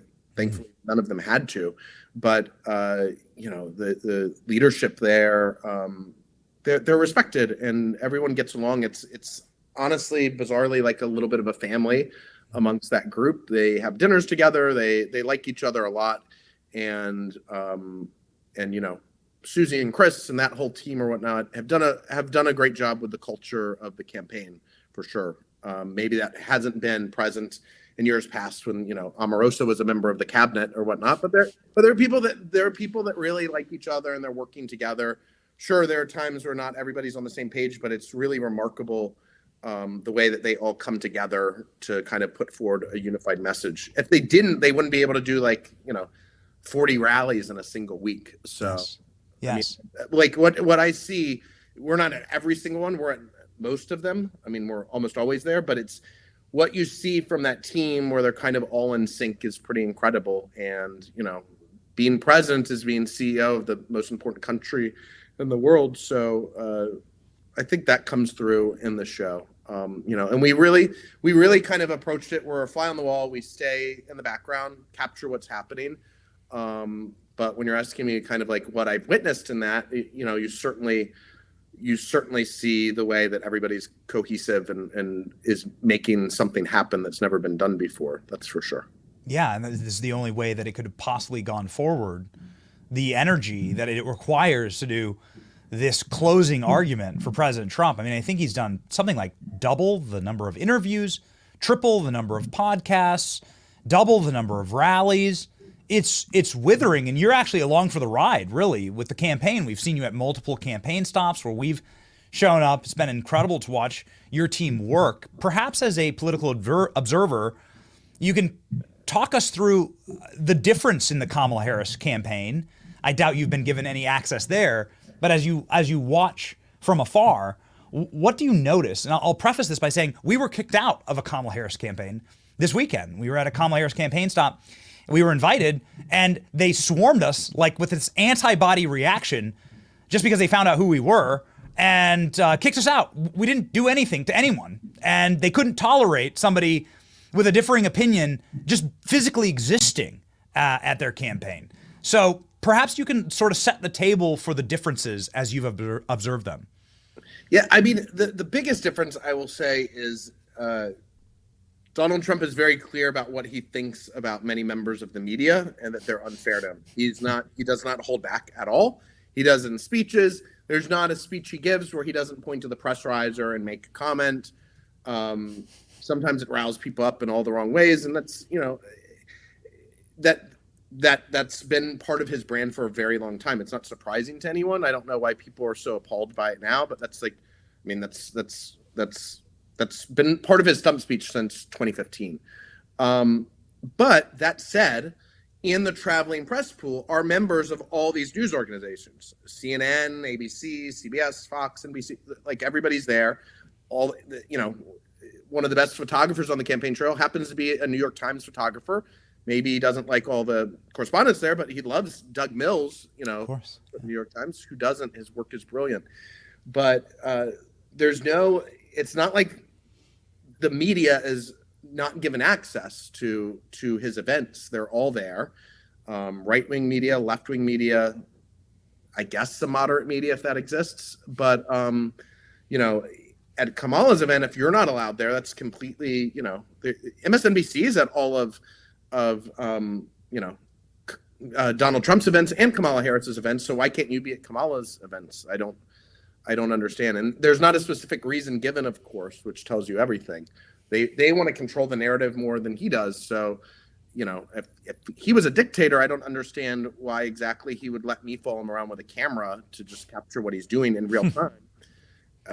You know, and I think that's certainly telling. Yeah. So tell us a little bit about your old boss, Tucker Carlson, maybe current ally, right, in the media space, but I know you have your own production company now.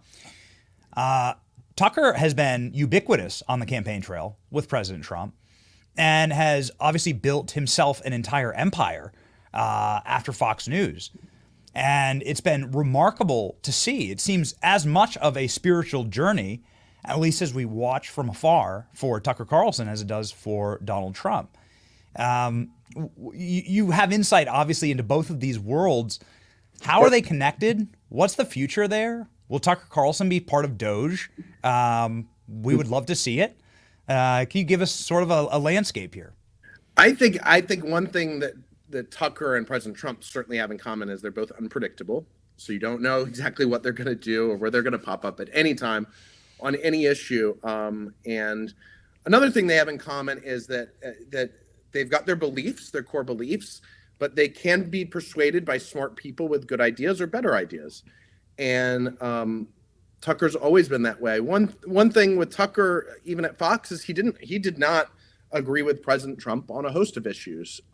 He's been very open about that, and he did many segments at Fox where you give him a hard time on things, but they've always had a very good relationship, and President Trump has always respected that. And sometimes, in the nature of what I was just describing, that would kind of inform President Trump's thoughts, I think, sometimes, or he'd change his position on something based on hearing a compelling, smart, cohesive argument.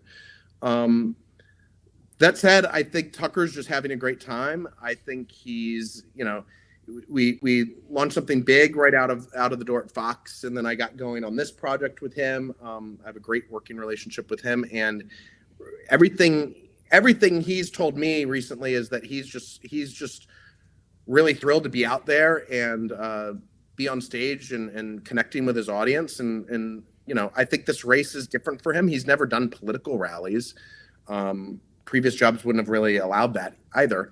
But, he's independent now, and he can say what he wants, do what he wants, talk to whoever he wants, be on stage. And I think that's been really freeing for Tucker to be able to do something like that event that he just did with Donald Trump, where he can ask whatever questions he wants. It can be broadcast on X, on his platform, on Tucker Carlson Network. And there's no executive screaming in his ear, like, you need to do that, or you need to do that, because that's unfair if you do X, Y, Z. And that's something that I think has probably been a huge weight lifted off of his shoulders. It's not that he didn't listen to those people trying to squawk in his ear, right? But it's always a distraction. And now he just doesn't have to deal with that. He's fiercely independent, and in media and politics, whatever he does, he's Tucker Carlson now. He's not Tucker Carlson of Fox News or Tucker Carlson of CNN. And I'm thrilled that he's got that ability to kind of be unshackled, as they said initially when we started everything with him. That's exactly right. We've seen him fill stadiums across the country from coast to coast. Is Tucker Carlson going to run for president, Justin, one of these years? I don't think he has any aspirations to do that. But, I think he sees him. He says, I see myself as a TV host, but he's not really a TV host anymore. He's online now, as you are, because that's the future. There's nobody really watches TV in the way they used to, of course. But, do I personally think he'd be great in a political role? I do. But, he always says that's not for him. So, that's obviously for him to decide, and you can change your mind a million times. But I think I think he has a lot of impact. Speaking directly to American people and saying what he thinks at all times, unfiltered, and he's untethered now. And I think that's truly awesome. That reception at Madison Square Garden, it's up on the screen right now. That was probably the loudest of the night, I would argue. We didn't have a decibel reader, but you were there with us, right front center stage. Right there, right next to you. Yep. That was the loudest of the night. And Tucker Carlson had the loudest sequence of applause lines throughout the evening. That place was electric, man. For sure. And I'll tell you this, and he's open about it. He does not prepare his speeches in advance. There's that prompter right now. You see those prompter hoods? There's nothing in it. Nothing. Every speech, even when everybody else has prepared remarks, the only thing in there is the countdown that all the speakers get, letting you know how long you have. But he does not read prompter for, I think he's probably given thousands of speeches, more than anyone I know. And it's always been remarkable to me that I'm backstage with him at any event over the years. And I'm like, did you prepare anything? No. I wrote some things on 3 bullet points on a notepad in my hotel room on the hotel stationery. And then I just chucked it out. I'm just going to say, and a lot of times he'll see somebody backstage or in the audience, and something will click with him about that moment, a human moment. And you'll hear that incorporated into a speech all the time. So he's got a remarkable ability to just kind of speak to people and speak to what he believes without it being prepared or manufactured. It's incredible. My producer, my executive producer, ALX, wants me to put up this photo of you and him just to show you where Justin sits at these events. This is the man in the arena, literally in the arena. Here we go. Oh, there at Madison Square Garden. We love Garden. it. He's the best. And a final question for you.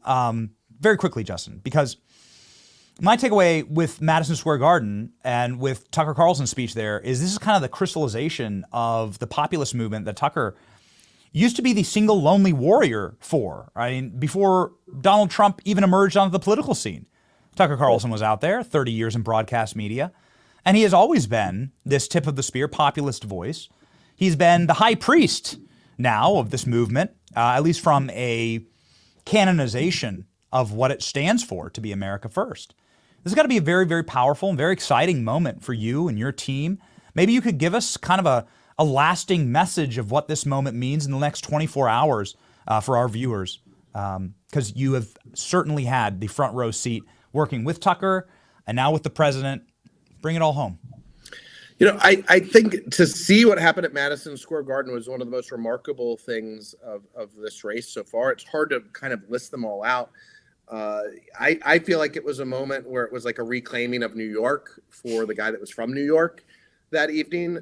To hear people from all over the country fly in there, or people locally come in from Long Island or New Jersey, to be there that evening seemed like people are coming together for something in a different way than we've experienced in my lifetime. And I think there's a lot of positivity in the air. I was reading some of the tweets from Elon's mother, May Musk, and she's been going off that, like, you know, she's just like sick of the nastiness. And, you know, she always thought that, you know, the left was the party of acceptance and this or that. And like, she's been totally flipped around. And I get that her son's Elon Musk and she's supportive, but she's a very, I spoke to her backstage, and like, she's a very strong, opinionated woman. She's South African. She's like, she thinks what she thinks. She's not going to be persuaded otherwise. And you see people from her to people in the inner cities all saying, like, I kind of like how things were 4 years ago. And like, they're saying that even at a time where like we were under lockdowns and all this BS with COVID, and like people preferred those days more than they prefer what's going on right now. I think that they've been moved by this, by the populist movement in ways that are very profound, and I think are going to change both parties forever, not just the Republican Party, but also the Democratic Party. I think, you know, regardless of how this election goes, I think there's going to be a lot of soul searching as far as the dynamics between both parties, because people are fed up. That's why Donald Trump won in 2016. People are kind of realizing that again, but now there's a little bit more that backs that up. And I think the tent is a lot bigger now than it was for him and his supporters, the populist movement, people that support what Tucker's saying. You know, people probably agree with Tucker's ideas more now than they did even when he was on Fox News, when he had this very obvious megaphone of the 8 p.m. time slot on Fox News, Bill O'Reilly's former time slot. Now he's not even there, and people are more in agreement with some of the things he's saying, with what President Trump's saying, and people like yourself are saying, you know, because they seem reasonable to a lot of people. And I think that's fascinating to watch and witness. The great realignment. I think that was Tucker's first line at Madison Square Garden. What an exciting time. There's a vibe change, yeah. To witness all of it. Ladies and gentlemen, you must tune in to Art of the Surge. Here is the account on X. Also, the episode's available on Tucker Carlson's website, Tucker Carlson Network. The Art of the Surge, 54,000 followers. Also, Justin Wells, you must follow him in order to get the TikTok of what is happening. And I have a sinking suspicion that Justin will not be leaving Donald Trump's side. He's been doing such an incredible job cataloging everything. Justin, anything else as a parting message to the audience? No, I hope people watch. I think they should watch. Or if you've got people that are figuring out what to do tomorrow on election day and they want to get to know the guy better, this is not his position on abortion or immigration even, or any of his it's not about policy. It's about him as a person, seeing how he is as a manager, seeing how he is as a family member, seeing how he is to a young boy that's been dying to meet him for years, like all of that, or just seeing how he is as a sports fan. You know, we go with him to many sporting events. I think if you're kind of on the fence, or you're saying, oh, I don't know, maybe sometimes Donald Trump, I don't like the way he talks sometimes, or this or that, maybe you should take a a look at kind of like how he is to the people that are closest to him and how he makes his decisions. And you might change your mind, you might not, but at least you'll be fully informed. So I think the show does that. So I hope people watch. Amazing. The man who's doing something that Kamala Harris would never dream of doing, capturing all of the behind the scenes, the great Justin Wells, The Art of the Surge. Godspeed, man.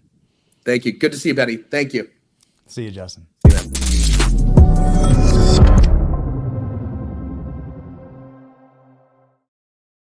Ladies and gentlemen, we're having such interesting conversations on this program today. It is hard to really quantify how exciting this is to the movement and to the country. It is a spiritual moment, and it's something that has been a long ride for some people who have been part of the inception of America First, MAGA, and Donald Trump from the very beginning. Joining us now, and we are extremely honored to have him, is the great General Michael Flynn, live right now to tell us the state of the battlefield.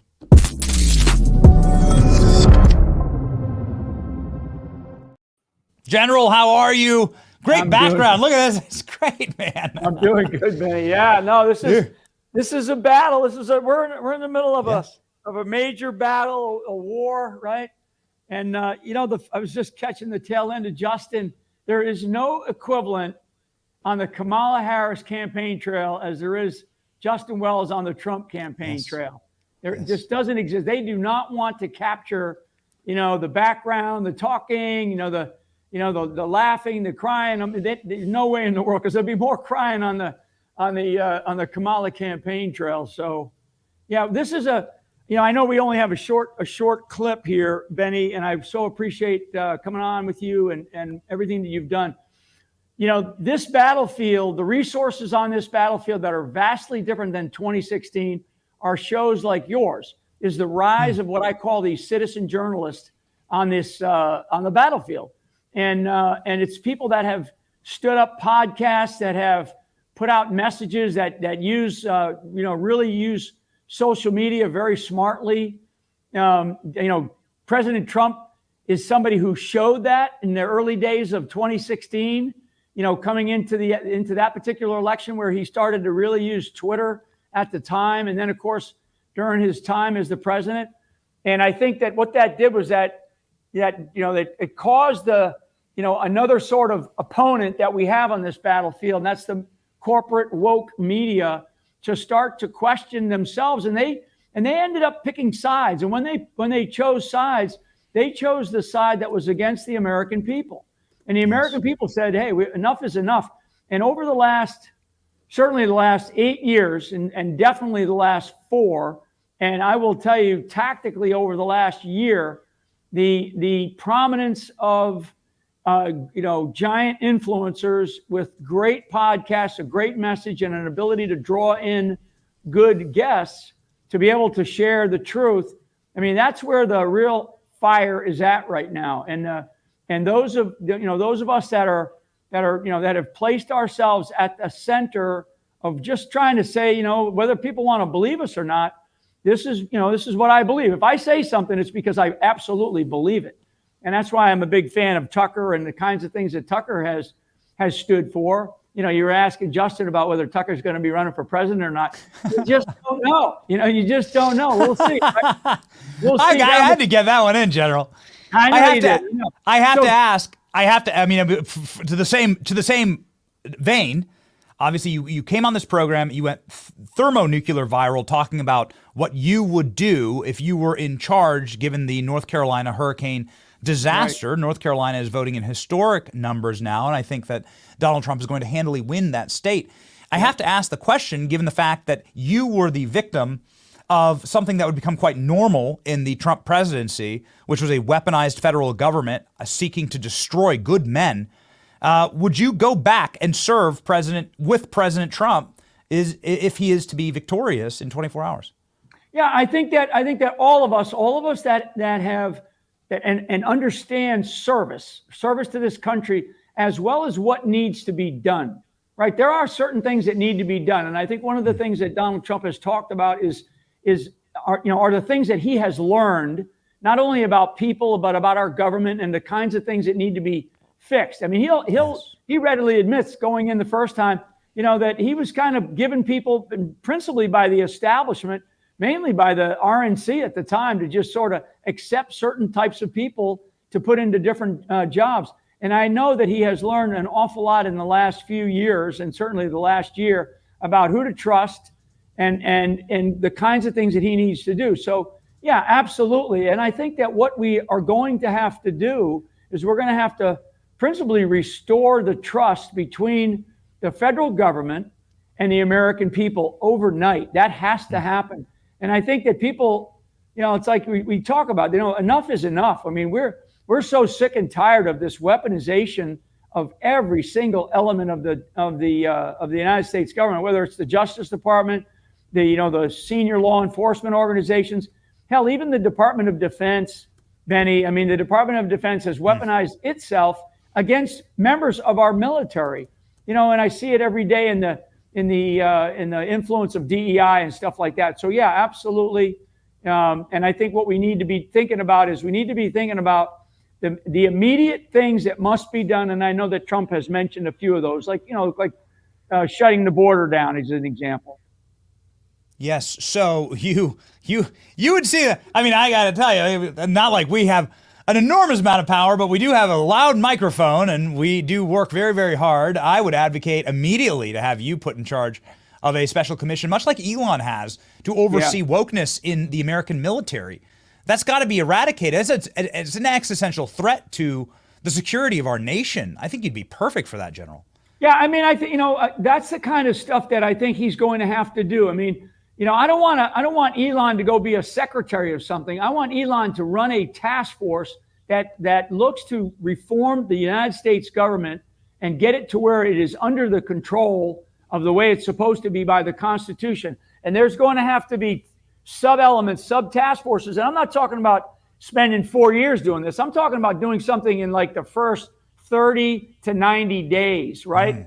And in my world and in my view and what I understand, it wouldn't take me more than about a week. So the kinds of things that we're talking about, particularly on the Defense Department side, this is all about changing the culture to fighting and winning our nation's wars, being prepared for those wars, and none of this nonsense about, DEI. And we moved away from the idea of meritocracy in the Department of Defense, where it's the best person, right? It's the person who can meet the standards. It's the person who's the best qualified, not somebody who, because of this or that, they get promoted. Our military has to be prepared to fight and win, and the key word there is win our nation's war. So, Trump is the exact right leader that we need right now, and the people that are in there now that are leading some of these efforts that are in our government right now, they can't stand the idea of a General Mike Flynn coming back in and having any role. And that's why they attack me brutally, relentlessly every day. But you know what? I know exactly what needs to be done. And I know how Donald Trump operates and what he expects. And he expects a high standard. He expects the rule of law to be applied properly and fairly. And he expects to have an effectiveness for the U.S. government across the board, whether it's the Department of Defense, whether it's our Foreign Diplomatic Corps, or whether it's the intelligence community. Those are just three of the areas that if Elon takes over a task force to look at government efficiency, there's going to have to be people that clearly understand those areas to be able to sit there and say, okay, here's what we're going to do. And we're going to make those decisions, and then we're going to execute and not wait for some government bureaucrat to send us a white paper about how they can't do it. Bullshit. That ain't going to happen. Give me a higher General Flynn shirt right now for Elon Musk's Department of Government Efficiency. I will wear it every single show until it's done. You say you can fix the Pentagon in a week. Let's go, General. Let's go. And believe me, it's very, very simple. It's very simple to do. It doesn't take that long. It takes that man that you're showing on the screen to back up, whoever he puts in charge of the Department of Defense. It doesn't take that long. It's an attitude that has to be returned to the Department of Defense to get people to focus on being a winning team again. General, I know that we are short on time, and I know you have another hit. I'd love to give you an opportunity, the floor, to give the closing message with just a simple setup here, which is it feels different. You were there in 2016, of course, right by Trump's side. You were there in 2020 observing, and you're here today. For us, it feels almost like there's a spiritual element to this that has changed forever the landscape of American politics as we watched Trump miss a bullet, right? As we watched Trump catch a bullet, and God save President Trump. There's electricity in the air. For us, that seems so wildly different from the last two elections. The floor is yours. Yeah, thank you, Benny. Yeah, I think for everybody that's paying attention, number one, if you have not voted yet, you got to get out and vote. So, I mean, that's the big message is you got to get out and vote the next 24 hours, get out and vote. Stand in line. I don't care. Wear warm clothes, wear rain gear, whatever you got to do, whatever the weather temperatures are, whatever, get out and vote. The next sort of big issue, the strategic issue that we are seeing is we are going through an evolution in American politics.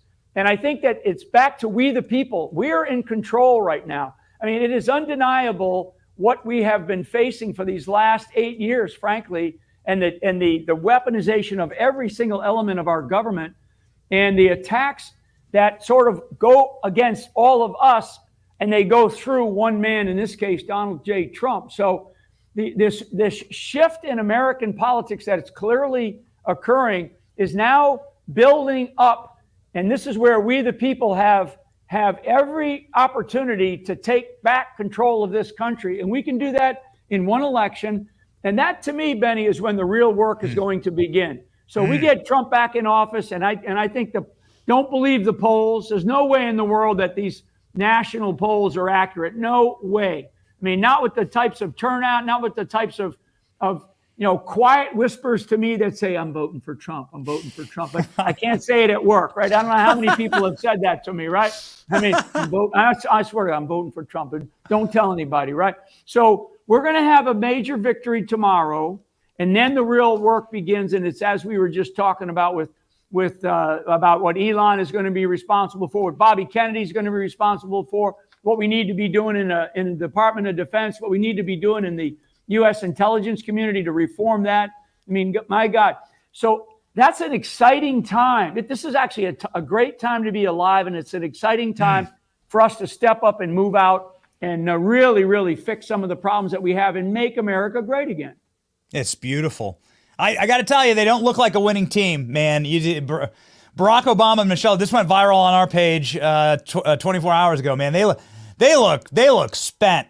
General, this does not look like a winning team here. They look tired. They're desperate. No, they're desperate. These two right here are desperate. They're desperate because they got busted. They got caught, and they know it. And they are desperately. They're going to do anything. The problem with a face like that is you got to be careful when you're dealing with people like that because they are desperate and they will do anything that they can to keep to stay in power. I call him the Antichrist. That's the Antichrist. Talk about spiritual warfare. That's the Antichrist right there to America. I got to tell you, it's not the face of victory. It's not the face of somebody who is sure in where they stand. It seems quite desperate. And many of the moves that we're seeing seem quite desperate. I mean, we were frog marched out by the cops for simply attending a Kamala Harris rally this weekend. It's like, what kind of small dick energy is this that you can't even let people who disagree with you stand in your rally?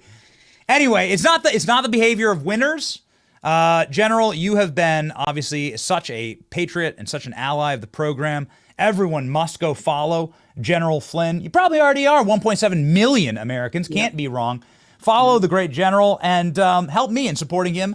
Get on Elon Musk's Committee for Government Efficiency. We need the general now on this battlefield. God bless you, General. God bless, Benny. Thank you.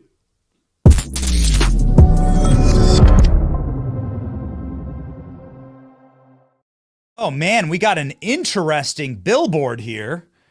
I think this is real, ladies and gentlemen. In New Jersey is Trump country. Check it out. Playing now.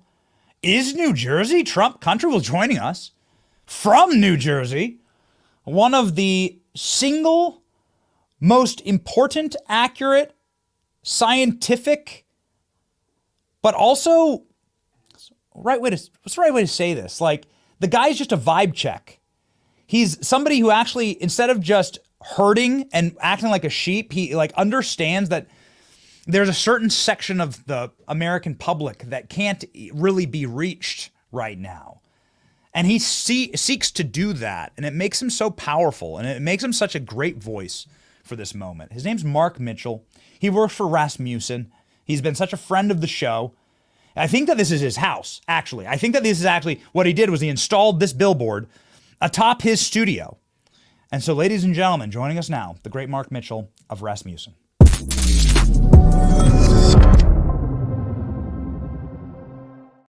I don't know. I'm not sure, Mark. I don't know. I'm not trying to put you on the spot here. Is this your house? Is this the sign that stands above your home in New Jersey? There are a lot of Trump signs in New Jersey. Let me tell you, I did my crawling over broken glass yesterday because after New Jersey messed up my registration change of address, I had to drive over 2 hours each way to go vote yesterday. And I'm not going to say who I voted for, but I did see a lot of Trump signs. I was posting them on Twitter. Pretty crazy. And listen, I'm not going to sit here and say that Donald Trump has a great chance in New Jersey, but the chance is definitely not zero. It's moved massively since 2020. And I don't think anybody predicted that this cycle we'd be talking about Republicans leading in the early vote in New Jersey. So, I mean, we'll just have to wait and see. I'm saying over and over again, I think Trump's going to outperform the polling. It's just a question of how much. And New Jersey's, not that far down the list of states who flip if Trump outperforms. Mark, I want to begin by giving you an opportunity to take a battle axe to this Ann Seltzer poll in Iowa. Now, I'm from Iowa, and so we've been talking about New Jersey. Let's talk about my home state. Iowa has swung red by 5 to 7 points in every single county. Iowa is a state that went for Trump by double digits in both of the last 2 election cycles.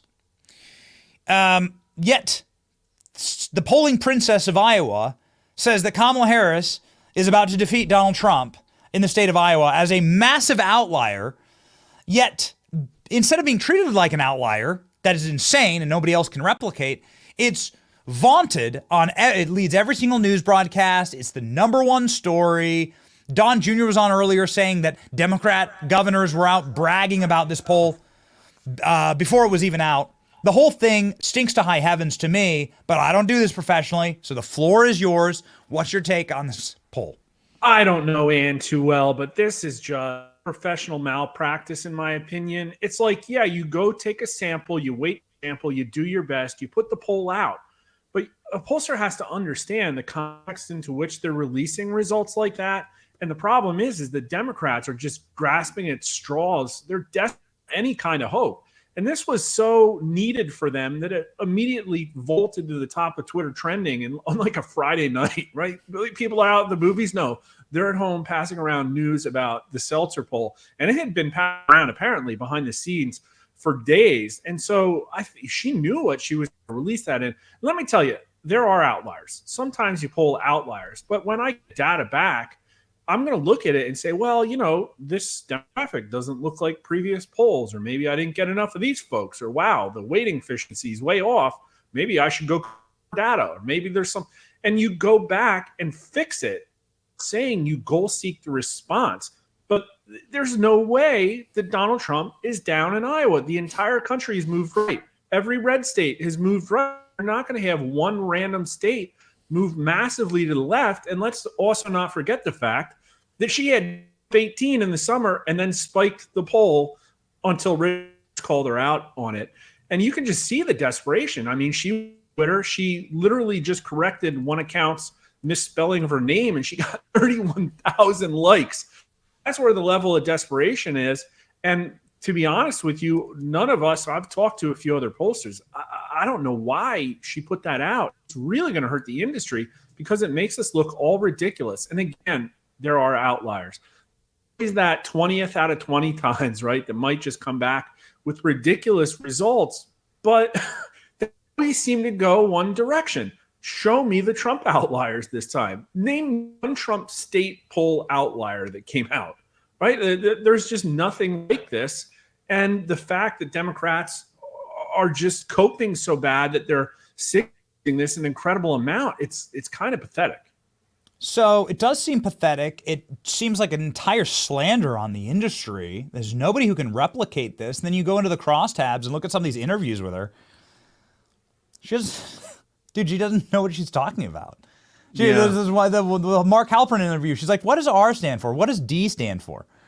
What, like, she didn't even know her own crosstabs. She's like, I've never seen these numbers before. Well, it's your poll. What do you think happened here? Like, did somebody pay her, or like, is she just so in the tank that she decided to poll only? She effectively did a senior citizens women's nursing home poll of only registered Democrats in Iowa. That's effectively what happened. We read the crosstabs ourselves. Yeah, maybe she was pulling phone numbers from the wrong. I really have no idea what happened. She got New York by accident. I mean, it's just incredible. Like, in her own polling, imagine like releasing a poll that moved 21 points in one direction when all the context of the public polling is nationally the race hasn't changed that much and is kind of close. It literally makes zero sense. And maybe she can get a pass because she doesn't poll as much as us, and maybe she's just putting her in the work that some of her underlings do. But I can tell you right now, I talk to the clients. I build the scripts. I program the poll. I process the numbers. I build the crosstabs. I even do my own thumbnail. So I'm in the trenches here, and I can tell you that there's no way this poll is correct, and it is quite frankly embarrassing. And it also shows you how rapidly the mainstream media is able to bestow gold standard on somebody that they think does a good job. And the sad thing is that she might not even take a credibility hit from this quite seriously. She gave the team what it seemed to need. And again, I don't want to directly imply that there was collusion there, but the Democrats got the poll. It was being around. And actually, who should get an award here? And listen, I don't know. I think Emerson's trying to be accurate. We can, maybe argue a little bit about whether they're too far left. They are. But how is it that they dropped this Republican Trump plus 10 poll hours before the Seltzer poll came out? It's like unbelievable. Muddy. So it's like there's a solid poll, and then contrasting starkly with the ridiculous Democrat plus 3. I mean, you just don't see political movements like that, and good on them for embarrassing. And listen, I field in Iowa too if I thought we had enough time, but we just couldn't put it together. And that's the other thing is the timing, right? This was perfectly timed, so nobody could call her out. But so George Stephanopoulos had something to open the show with on Sunday morning.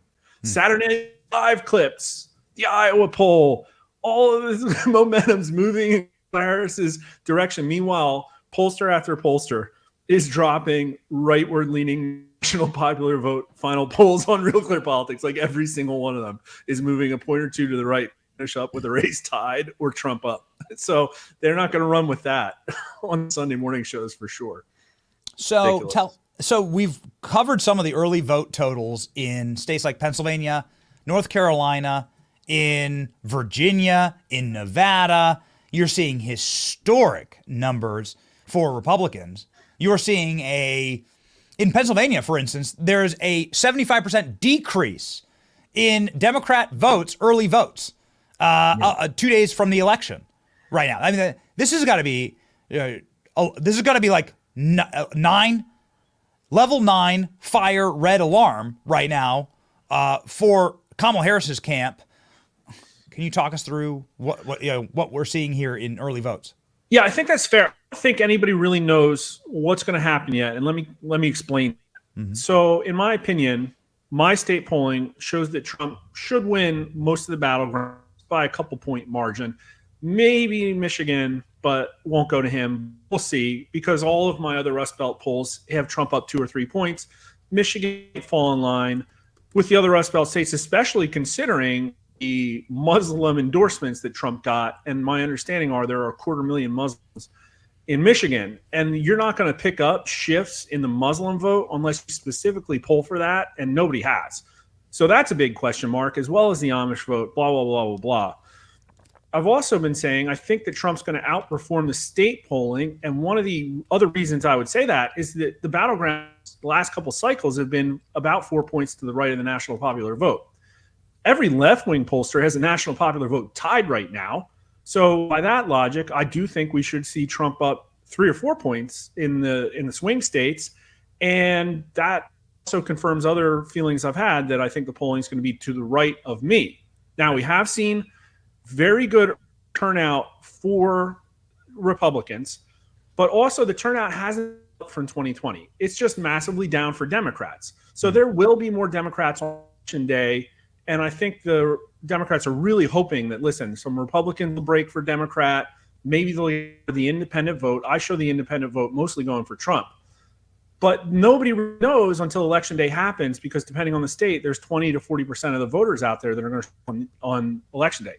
But my polling says in every single battleground state, people who plan to vote on election day go Trump by 8 to 12 points.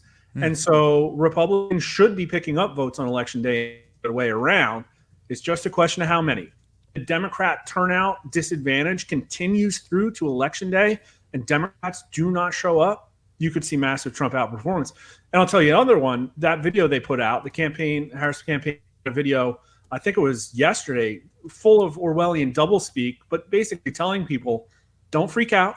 You might see stuff on election day you don't like, but do not leave the line if you see Georgia and North Carolina called for Trump early. Basically, that's what they're saying.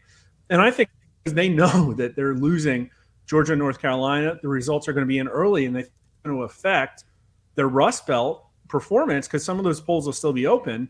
And then also, we have no idea what's going to happen as far as the national popular vote, because as these states on the East getting called for Trump, confirming that the state polling is probably too left, might affect turnout in the West, might affect turnout, I don't know, places like New Mexico. Fascinating. So here's the Rasmussen Report's final call that includes Peanut the squirrel. Yeah, poor Peanut. And if you are looking for another corollary to 2016, you have your Harambe moment here. You're saying, as you have said on this program and been mocked for relentlessly, because you've been saying it since the summer, that Donald Trump is in a pole position to win the national popular vote. Yeah, as basically 70% of the polling industry would probably agree with. I think what we got to on a national popular vote basis is that most of these guys got up to about tie, and that's as far as their managing editors would let them publish. I really do think that's what got. Fox News, Trump +2, CNBC, Trump +2, Wall Street Journal, Murdoch outlet, Trump +3. They finally got our Trump +3 on there too. Atlas Intel, Trump +2. Here's all the other ties. Tip, New York Post, NBC News, Emerson, New York Times, Siena, which is 538's #1 pollster. And everybody else, listen, the far left bookend here is Marist at a Harris +4. And ABC News, where did they go? They were at Harris +3, but now, they must have a final call. I almost guarantee you they're going to put out a tie, but we'll see. I mean, they just can't bring themselves. And of course, the headlines with the national popular, the Real Clear Politics aggregate is exactly tie right now. Good job, NPR Marist, pushing it back to a tie. But they're all saying in the headlines, well, that's a razor-thin race. The national popular vote tie is a razor-thin race. I can't believe it. So Trump wins the national vote. Talk us through the math here. The path to victory becomes a very, very quick, very, very quick stride. Yeah, this looks right like what my numbers show, except I have Wisconsin Trump 3, so I'd flip that one there. That gets him to 297, and I have a toss-up. It's only at Harris +1. But if you're talking about toss-ups, New Hampshire is a toss-up too, because I also have that at Harris +1. And then Virginia is at Harris +2. So if my state poll 2 points to left, and we were 6 points to left in 2020, I'll tell you that right now. We're talking about 14-17, 27. It's like 32. Like, it's a lot of votes that could go for Trump. So we're seeing something in the 320s then, right? So 320 is what is mathematically acceptable based on the numbers that you have right now. I think the map you're showing here is a reasonable take based on my numbers, but I'd flip Wisconsin 297.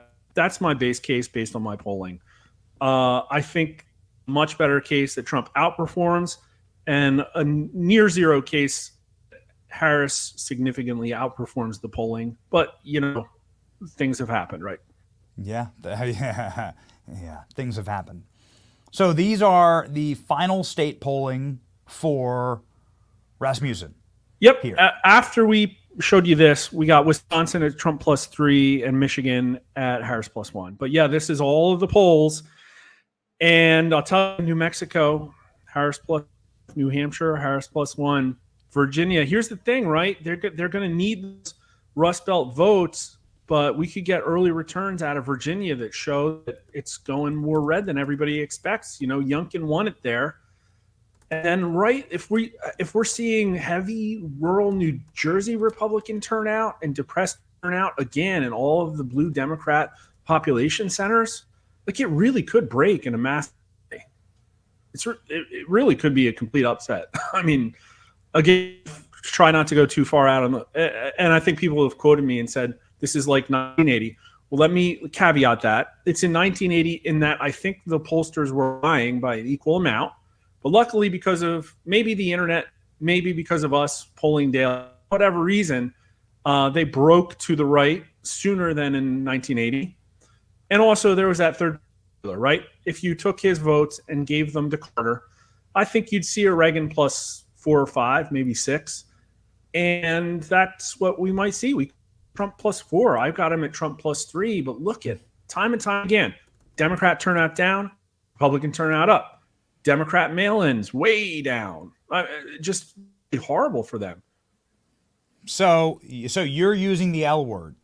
You're saying that landslide could be possible. 320 would be a landslide.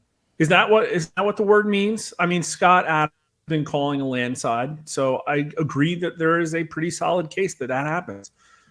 It's predicated on I did not really go out on a limb to bake in all Republican registration gains. I did not go and say, hey, this time around, let me sort of downweight all of the black respondents. I didn't do any of that. I didn't say, hey, we should see way more rural turnout this time and way less urban turnout. I didn't do that in any of my polls. In fact, I was actually suppressing Trump support to the recall vote. So, we don't even, if I took that off, I'd be outperforming. Without the recall vote, Trump's like +5, +6 in my numbers. So, there's a much better case for a Trump slide than there is for a Harris overperformance. All of a sudden, it's 2012 again. All of a sudden, people have about as much enthusiasm for Trump as they do for Romney. I just see it.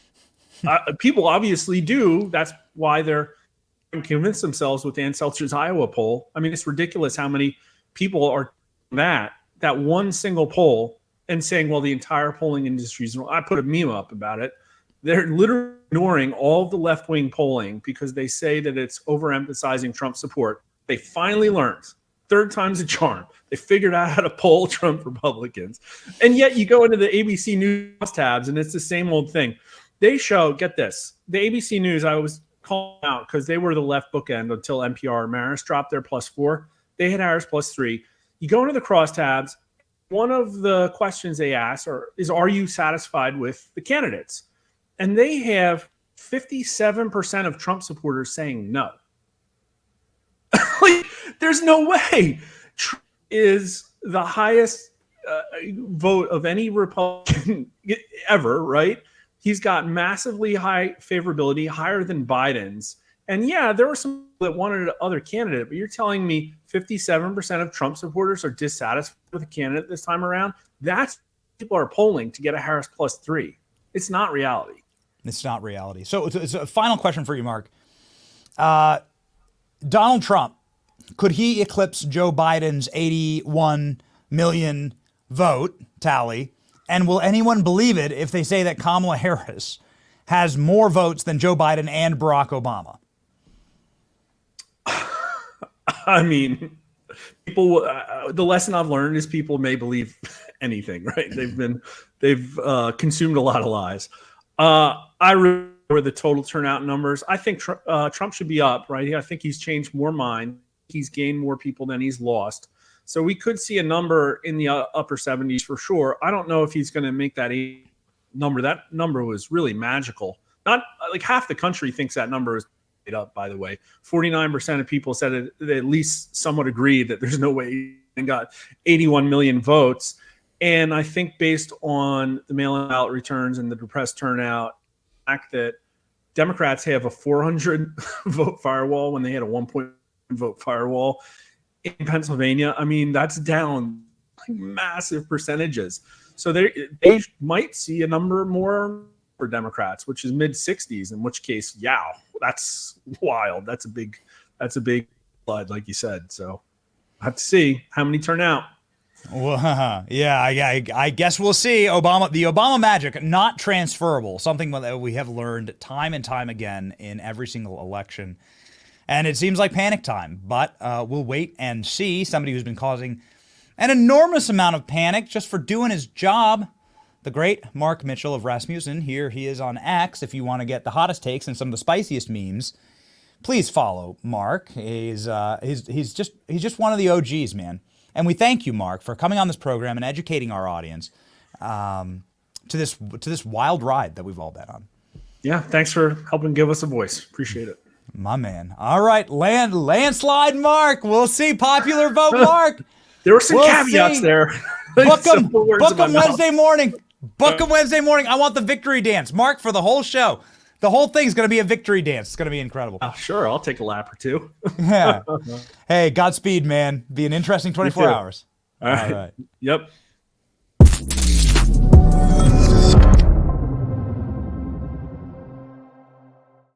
Ladies and gentlemen, Mark Mitchell is the gold standard when it comes to pollsters. Even he is saying that Donald Trump landslide may be imminent. Speaking of gold standards, you should go and invest with my friends at Allegiance Gold. If you've checked the price of gold, you'll note that it has gone up, skyrocketed, in fact, to historic highs. That is because of the volatility in the market. And it's also because, well, quite frankly, nobody but God knows what's going to happen in this election. That's why we were on our knees this morning praying, gotta tell you, and I think you should be too. But quite frankly, the real reason that gold has skyrocketed is because that volatility is going to crescendo with what was an abysmal jobs report. It was nightmarish. 12,000 jobs created, most of them government jobs in the month of October. We may be in for some rocky economic times. Even if Donald Trump gets in, you have no doubt that they've probably put a poison pill in there. So Allegiance Gold, diversify a little bit today.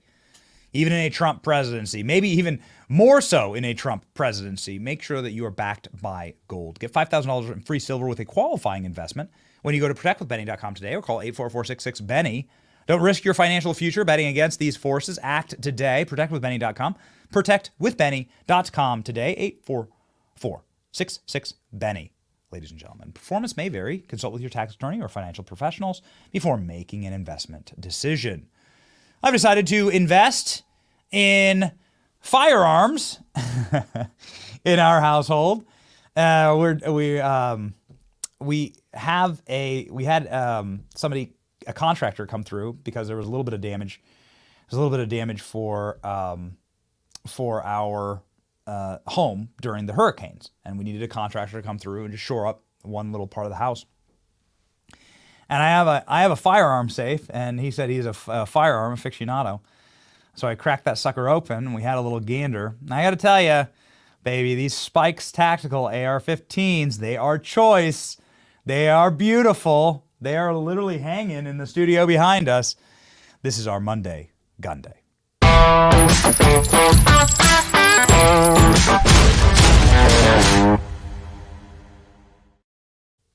You can pry my gun from my cold, dead hands. The Biden-Harris administration reiterates push to ban AR-15s. An important reminder, if for some reason, and this is insane to me, firearm owners don't vote. Men who hunt don't vote. Not in the kind of numbers that you have to see to preserve your Second Amendment. So let this be a massive warning shot across the bow The Biden-Harris administration used social media on Wednesday to renew a push to ban AR-15. President, do you have an AR-15 in your household? Telling you what, they will come kick down your door and they will take these firearms. There's actually a video of Kamala Harris saying this. Please grab that. Kamala Harris saying she's going to kick down the doors of Americans and check to see what kind of firearms they actually own. These people are dirty Marxists, dirty communists. They are unworthy of the offices from which they seek. President Joe Biden and Vice President Kamala Harris have consistently pushed to ban against America's most popular rifle, the AR-15. Harris, the Democrat presidential nominee, has continued the push to ban as part of her campaign. Running mate Democrat Tim Walz also supports gun controls and gun bans. Breitbart News reported on August 8th, 2024, that the ban was a front and center during the Harris-Walz first campaign event together, an event Harris lauded Walz's success in securing gun controls as governor of Minnesota. Together, we win in November. We're finally going to pass universal background checks, red flag laws, and an assault weapons ban. Ladies and gentlemen, the assault weapons ban that was in place from 1994 to 2004, the Department of Justice National Institute for Justice indicated the ban could not be credited with any reduction in crime. Of course, they just want to steal your rights. And that's on camera. It's on video. Here's a video of Kamala Harris saying she's going to raid your home, enter your home. This is the Party of Freedom. The Party of Freedom and personal freedom, and stay out of my bedroom. Here is Kamala Harris saying she's going to forcibly enter your bedroom and check on your firearms. Responsible behaviors among everybody in the community, and just because you legally possess a gun in the sanctity of your locked home doesn't mean that we're not going to walk into that home and check to see if you're being responsible and safe in the way you conduct your affairs. Have you heard from... Oh, okay. Well, how about we check the way that you conduct your affairs, Kamala Harris, because you were having an affair with the mayor of San Francisco. When you were saying that, he's a married man. His name's Willie Brown. And he lavished you with positions, jobs, appointments that you didn't deserve. Even Doug Emhoff saying this weekend, Kamala puts her head down and goes to work. The thing she always does. Yeah. Doug knows, right? Yeah. So, how about you shut up, lady, about our affairs and check in with your own woman-abusing, serial philanderer, womanizing, spouse-beating husband of yours, Doug Emhoff, and the tens of millions of left-wing women who are mentally ill who will vote to put another woman abuser in the White House. They've already voted for Bill Clinton multiple times, right? Put Bill Clinton back in the White House. Do we have that clip of Doug Emhoff? Do we have that? Yeah, okay. Why not? Since Kamala Harris is so interested in our affairs, how about we play Kamala Harris's husband's X-rated closing argument for his wife? Kamala did what Kamala always does. She just put her head down and she went to work. Okay. Poor choice of words, as the Joker would say. Yeah, all right. But did you really mean that? Yeah, okay. Ladies and gentlemen, don't let these blowhards who suck up to power, don't let them get ahead.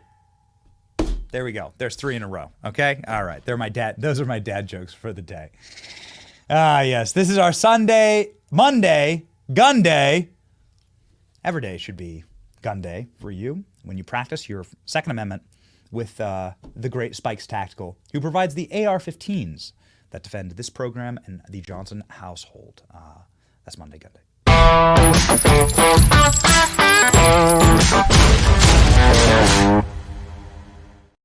Ooh, baby. All right, we got to salt that lib. We got to do one salt that lib. We got to do our salt that lib. This is amazing. Can we add the Kathy Hochul? Can we add clip H and H2 together for an epic salt that lib, please? So we got Kathy Hochul and we got Morning Joe. Killer Klein, let me know if we're cool to do that. So we can't get out your salt shakers, ladies and gentlemen. All right, We've been live. We've been live for 2.5 hours. Whoa! Exciting show. This is how exciting I am. This is how excited I am for salt. I'm going to take the lid off. I'm going to take the lid off the salt shake. We're going to dump salt. We're not going to sprinkle. We're going to dump salt on these lids. Because we need to prepare. We must ready our bodies. Ready our bodies. I see the salt already pouring onto the screen. Wonderful. We must ready our bodies for the avalanche of salt that is about to hit the airwaves, hit social media. We will be absorbing all of it, ladies and gentlemen. We'll tell you our plans for election night in just a moment. Here's our salt that lib. The reason why you must prepare is you don't want you to go into apoplectic shock. Okay, it's a medical thing. You must increase your sodium supply early so that you are prepared for the amount of tears, the amount of salty tears that shall flow in nigh on 24 hours from today. And the polls start closing in merely 24 hours. About 32 hours from right now, the polls begin to close. Some at 6, some at 7 across the nation. We'll put up a map in just a moment. We'll tell you all of our plans for election night. Here's our salt that lib. Kathy Hochul saying you hate America if you vote for America first. And the Morning Joe rant about Trump supporters, you and me. Oh, the salt will flow. Here we go.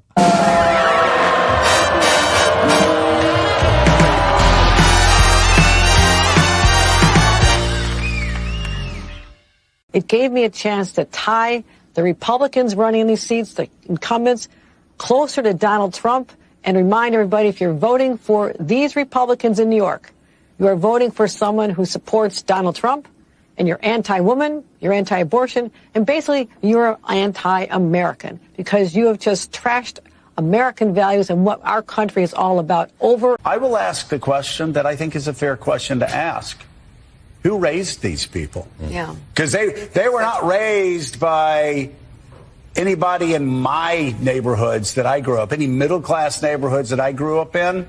These people were not there. They were not raised. I mean, they weren't in the classes I went to growing up in elementary or middle or high school or college. They just weren't there. That wasn't the America I grew up in, where people would laugh at the idea of people of the press getting shot. Like, everybody would like sit around like, what's he talking about? Or again, the laughing at the Puerto Rican other joke. things, laughing at the Puerto Rican joke. My God. That Puerto Ricans are a pile of trash, are laughing at a 83-year-old man being bludgeoned nearly to death. That's an applause line. That's a laugh line. Again, who are these people? Where are they coming from, and who raised them, and how did Donald Trump twist their point of view so much in 9 years? So many hoaxes. Obama pushing the very fine people hoax this weekend. That's how desperate they are. This has been totally discredited by far left-wing Soros-funded fact checkers. Snopes has discredited that lie. Yet Barack Obama is out pushing it. That's how desperate they are. I gotta tell you, man, yeah, as the great, amazing Ashley says on our team, the founding fathers raised me and this country, and the demonic forces that have been in control of it for a while are going to be razed to the ground as we bring down this entire unholy church on the heads of those people that have sought to destroy this nation and this beautiful movement. Ladies and gentlemen, seconds ago, this is breaking news, the Trump campaign just released their early vote data numbers. Now, an important reminder that some of these numbers are not made public. Some of these numbers are communicated with the campaigns and the campaign's lawyers and attorneys. And so all we can do is gather what is publicly available. The Trump campaign has just released the data, and it's looking like a blowout, okay? Get in to your voting booth and be a part of it. Let's read the early vote data memo directly from the Trump campaign. In the swing states of Arizona, Georgia, Michigan, North Carolina, Nevada, Pennsylvania, and Wisconsin. Here we go. Arizona, urban turnout is down 400,000 votes compared to this point in 2020. Female turnout is down 170,000 votes compared to this point in 2020. Rural turnout is up 14,000 votes compared to this point in 2020. Georgia, urban turnout is down 150,000 votes compared to 2020. Female turnout is down 46,000 votes compared to 2020. Rural turnout is up 171,000 votes in the state of Georgia. Michigan, urban turnout down by 320,000 votes compared to 2020. Female turnout is down 200,000 votes compared to 2020. Rural turnout is up 55,000 votes. North Carolina, urban turnout down 175,000 votes. Female turnout down 154,000 votes. Rural turnout up 26,000 votes from this point in 2020. Nevada, urban turnout down 191,000 votes. Female turnout down 126,000 votes. Pennsylvania, urban turnout down 381,000 votes. Female turnout down 450,000 votes. Wisconsin, urban turnout down 100,000 and female turnout down 238,000 votes. I'll make this very clear.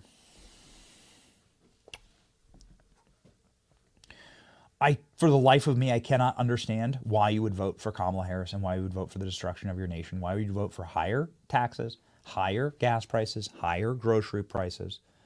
I don't understand. I don't understand why you'd vote for higher home prices and open border. Don't you understand that when you let criminal aliens into this country, that they can do these heinous things that have been documented time and time again? The horrors of the third world brought and visited upon this nation as a grim mile marker again and again and again. How many Americans need to die? Say their names.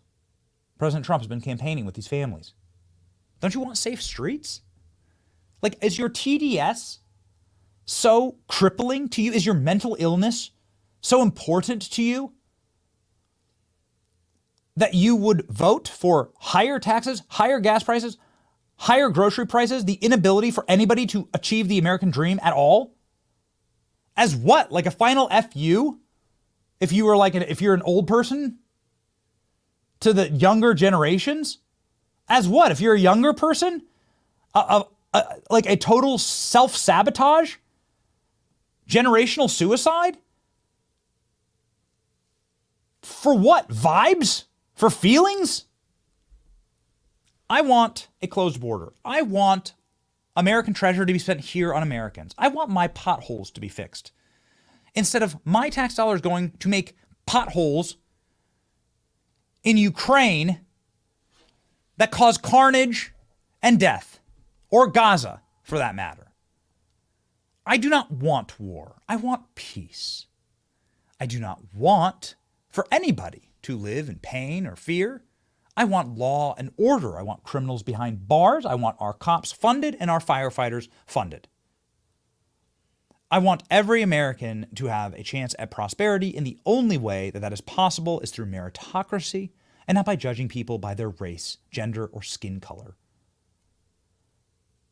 Ladies and gentlemen, we can return to the glories of the promise of this nation. And who better to get us there than a fat baby hippopotamus, Mu Deng, who, I'm sorry if you're a lib watching this right now, just called it. Just called it. Just breaking. My producer screaming in my ear. You have to get to Mu Deng.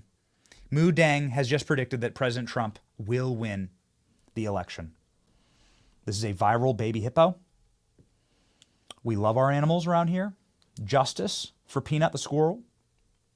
And we believe Mu Deng, who immediately ran to the Donald Trump cake and ate it ravenously, predicting, of course, the future. This is the most accurate poll that exists. It's a beautiful, small, plump baby hippo who's captured the hearts and souls of so many around the world. sprinting to cast his little hippo vote to make America great again. Ladies and gentlemen, that's right. Hippo lives matter. As we say on this program, often. Okay? Often. All right. There's going to be a lot of breaking news in the next 24 hours. Please pay attention. Make these people cry again. Make them cry again. Oh, man. Producer Danny popping this up. Do you have this? Oh, man. Make them cry again. We did Mika Brzezinski in our Salt That Lib. I can't help myself here, ladies and gentlemen. Mika lifting up her heel, kissing and stroking and caressing Donald Trump when he was on the program just a few years ago. Oh, yeah. I mean, we just play it as a play-beside. I mean, you just see it. Watch this, ladies and gentlemen. Like, look at the way that they treated Trump. Look at this. Just to let you know.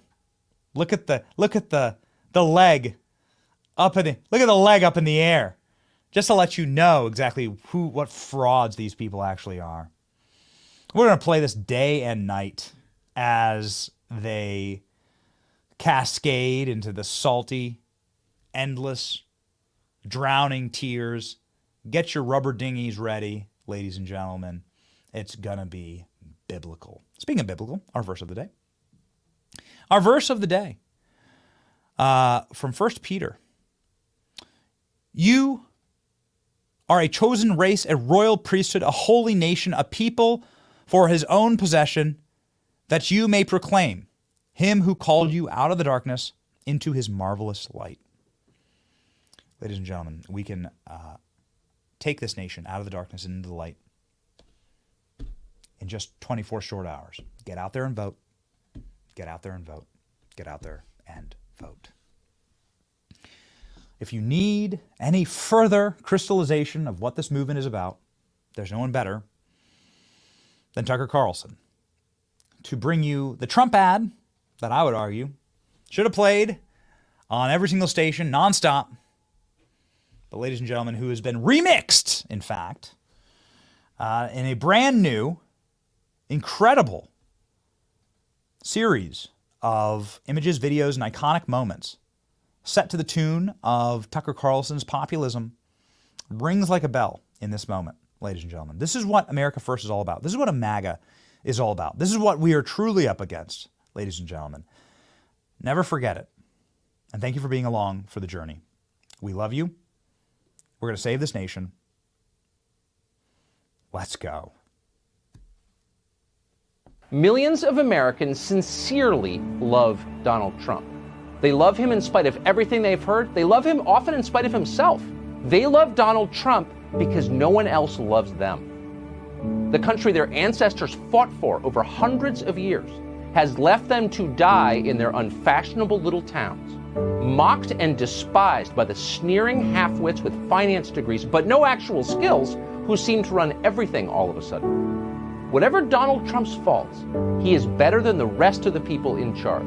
Donald Trump, in other words, is and has always been a living indictment of the people who run this country. That was true when Trump came out of nowhere to win the presidency, and it's every bit as true right now. Trump rose because they failed. It's as simple as that. If the people in charge had done a halfway decent job with the country they inherited, Donald Trump would still be hosting Celebrity Apprentice. But they didn't. Instead, they were incompetent and narcissistic and cruel and relentlessly dishonest. They wrecked what they didn't build. They lied about it. They hurt anyone who told the truth about what they were doing. That's true. We watched. America is still a great country, the best in the world, but our ruling class is disgusting. A vote for Trump is a vote against them. That's what's going on in this country.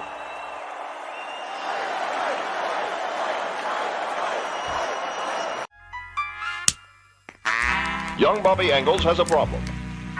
He needs to earn the respect of his peers. So he gets the special MAGA Genesis fighting system.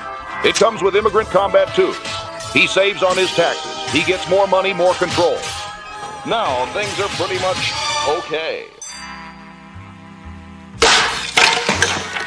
I said chocolate chip. Say it. Say it. Benny Show, where the truth gon' be. Faith and freedom on your TV screen. Stand up strong, battle through the night. The Benny Show's here, bringing liberty to life. From the speeches to debates, Benny sharp like a blade. Cutting through the lies, watch the truth cascade. With the warrior's heart, this man never fades.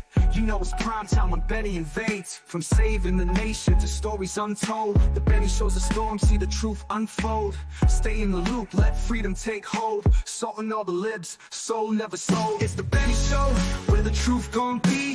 Faith and freedom on your TV screen. Stand up strong, battle through the night. The Benny Show's here, bringing liberty to light. Liberty to light. Bringing liberty to light. Liberty to light. Bringing liberty to life. From the speeches to debates, Benny sharp like a blade. Cutting through the lies, watch the truth cascade. With the warrior's heart, this man never fades.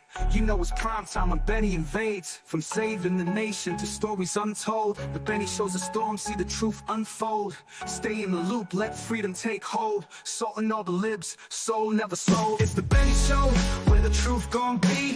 Faith and freedom on your TV screen. Stand up strong, battle through the night. The Benny Show's here, bringing liberty to light. Bringing liberty to light. Bringing liberty to light. Bringing liberty to light. Bringing liberty to light.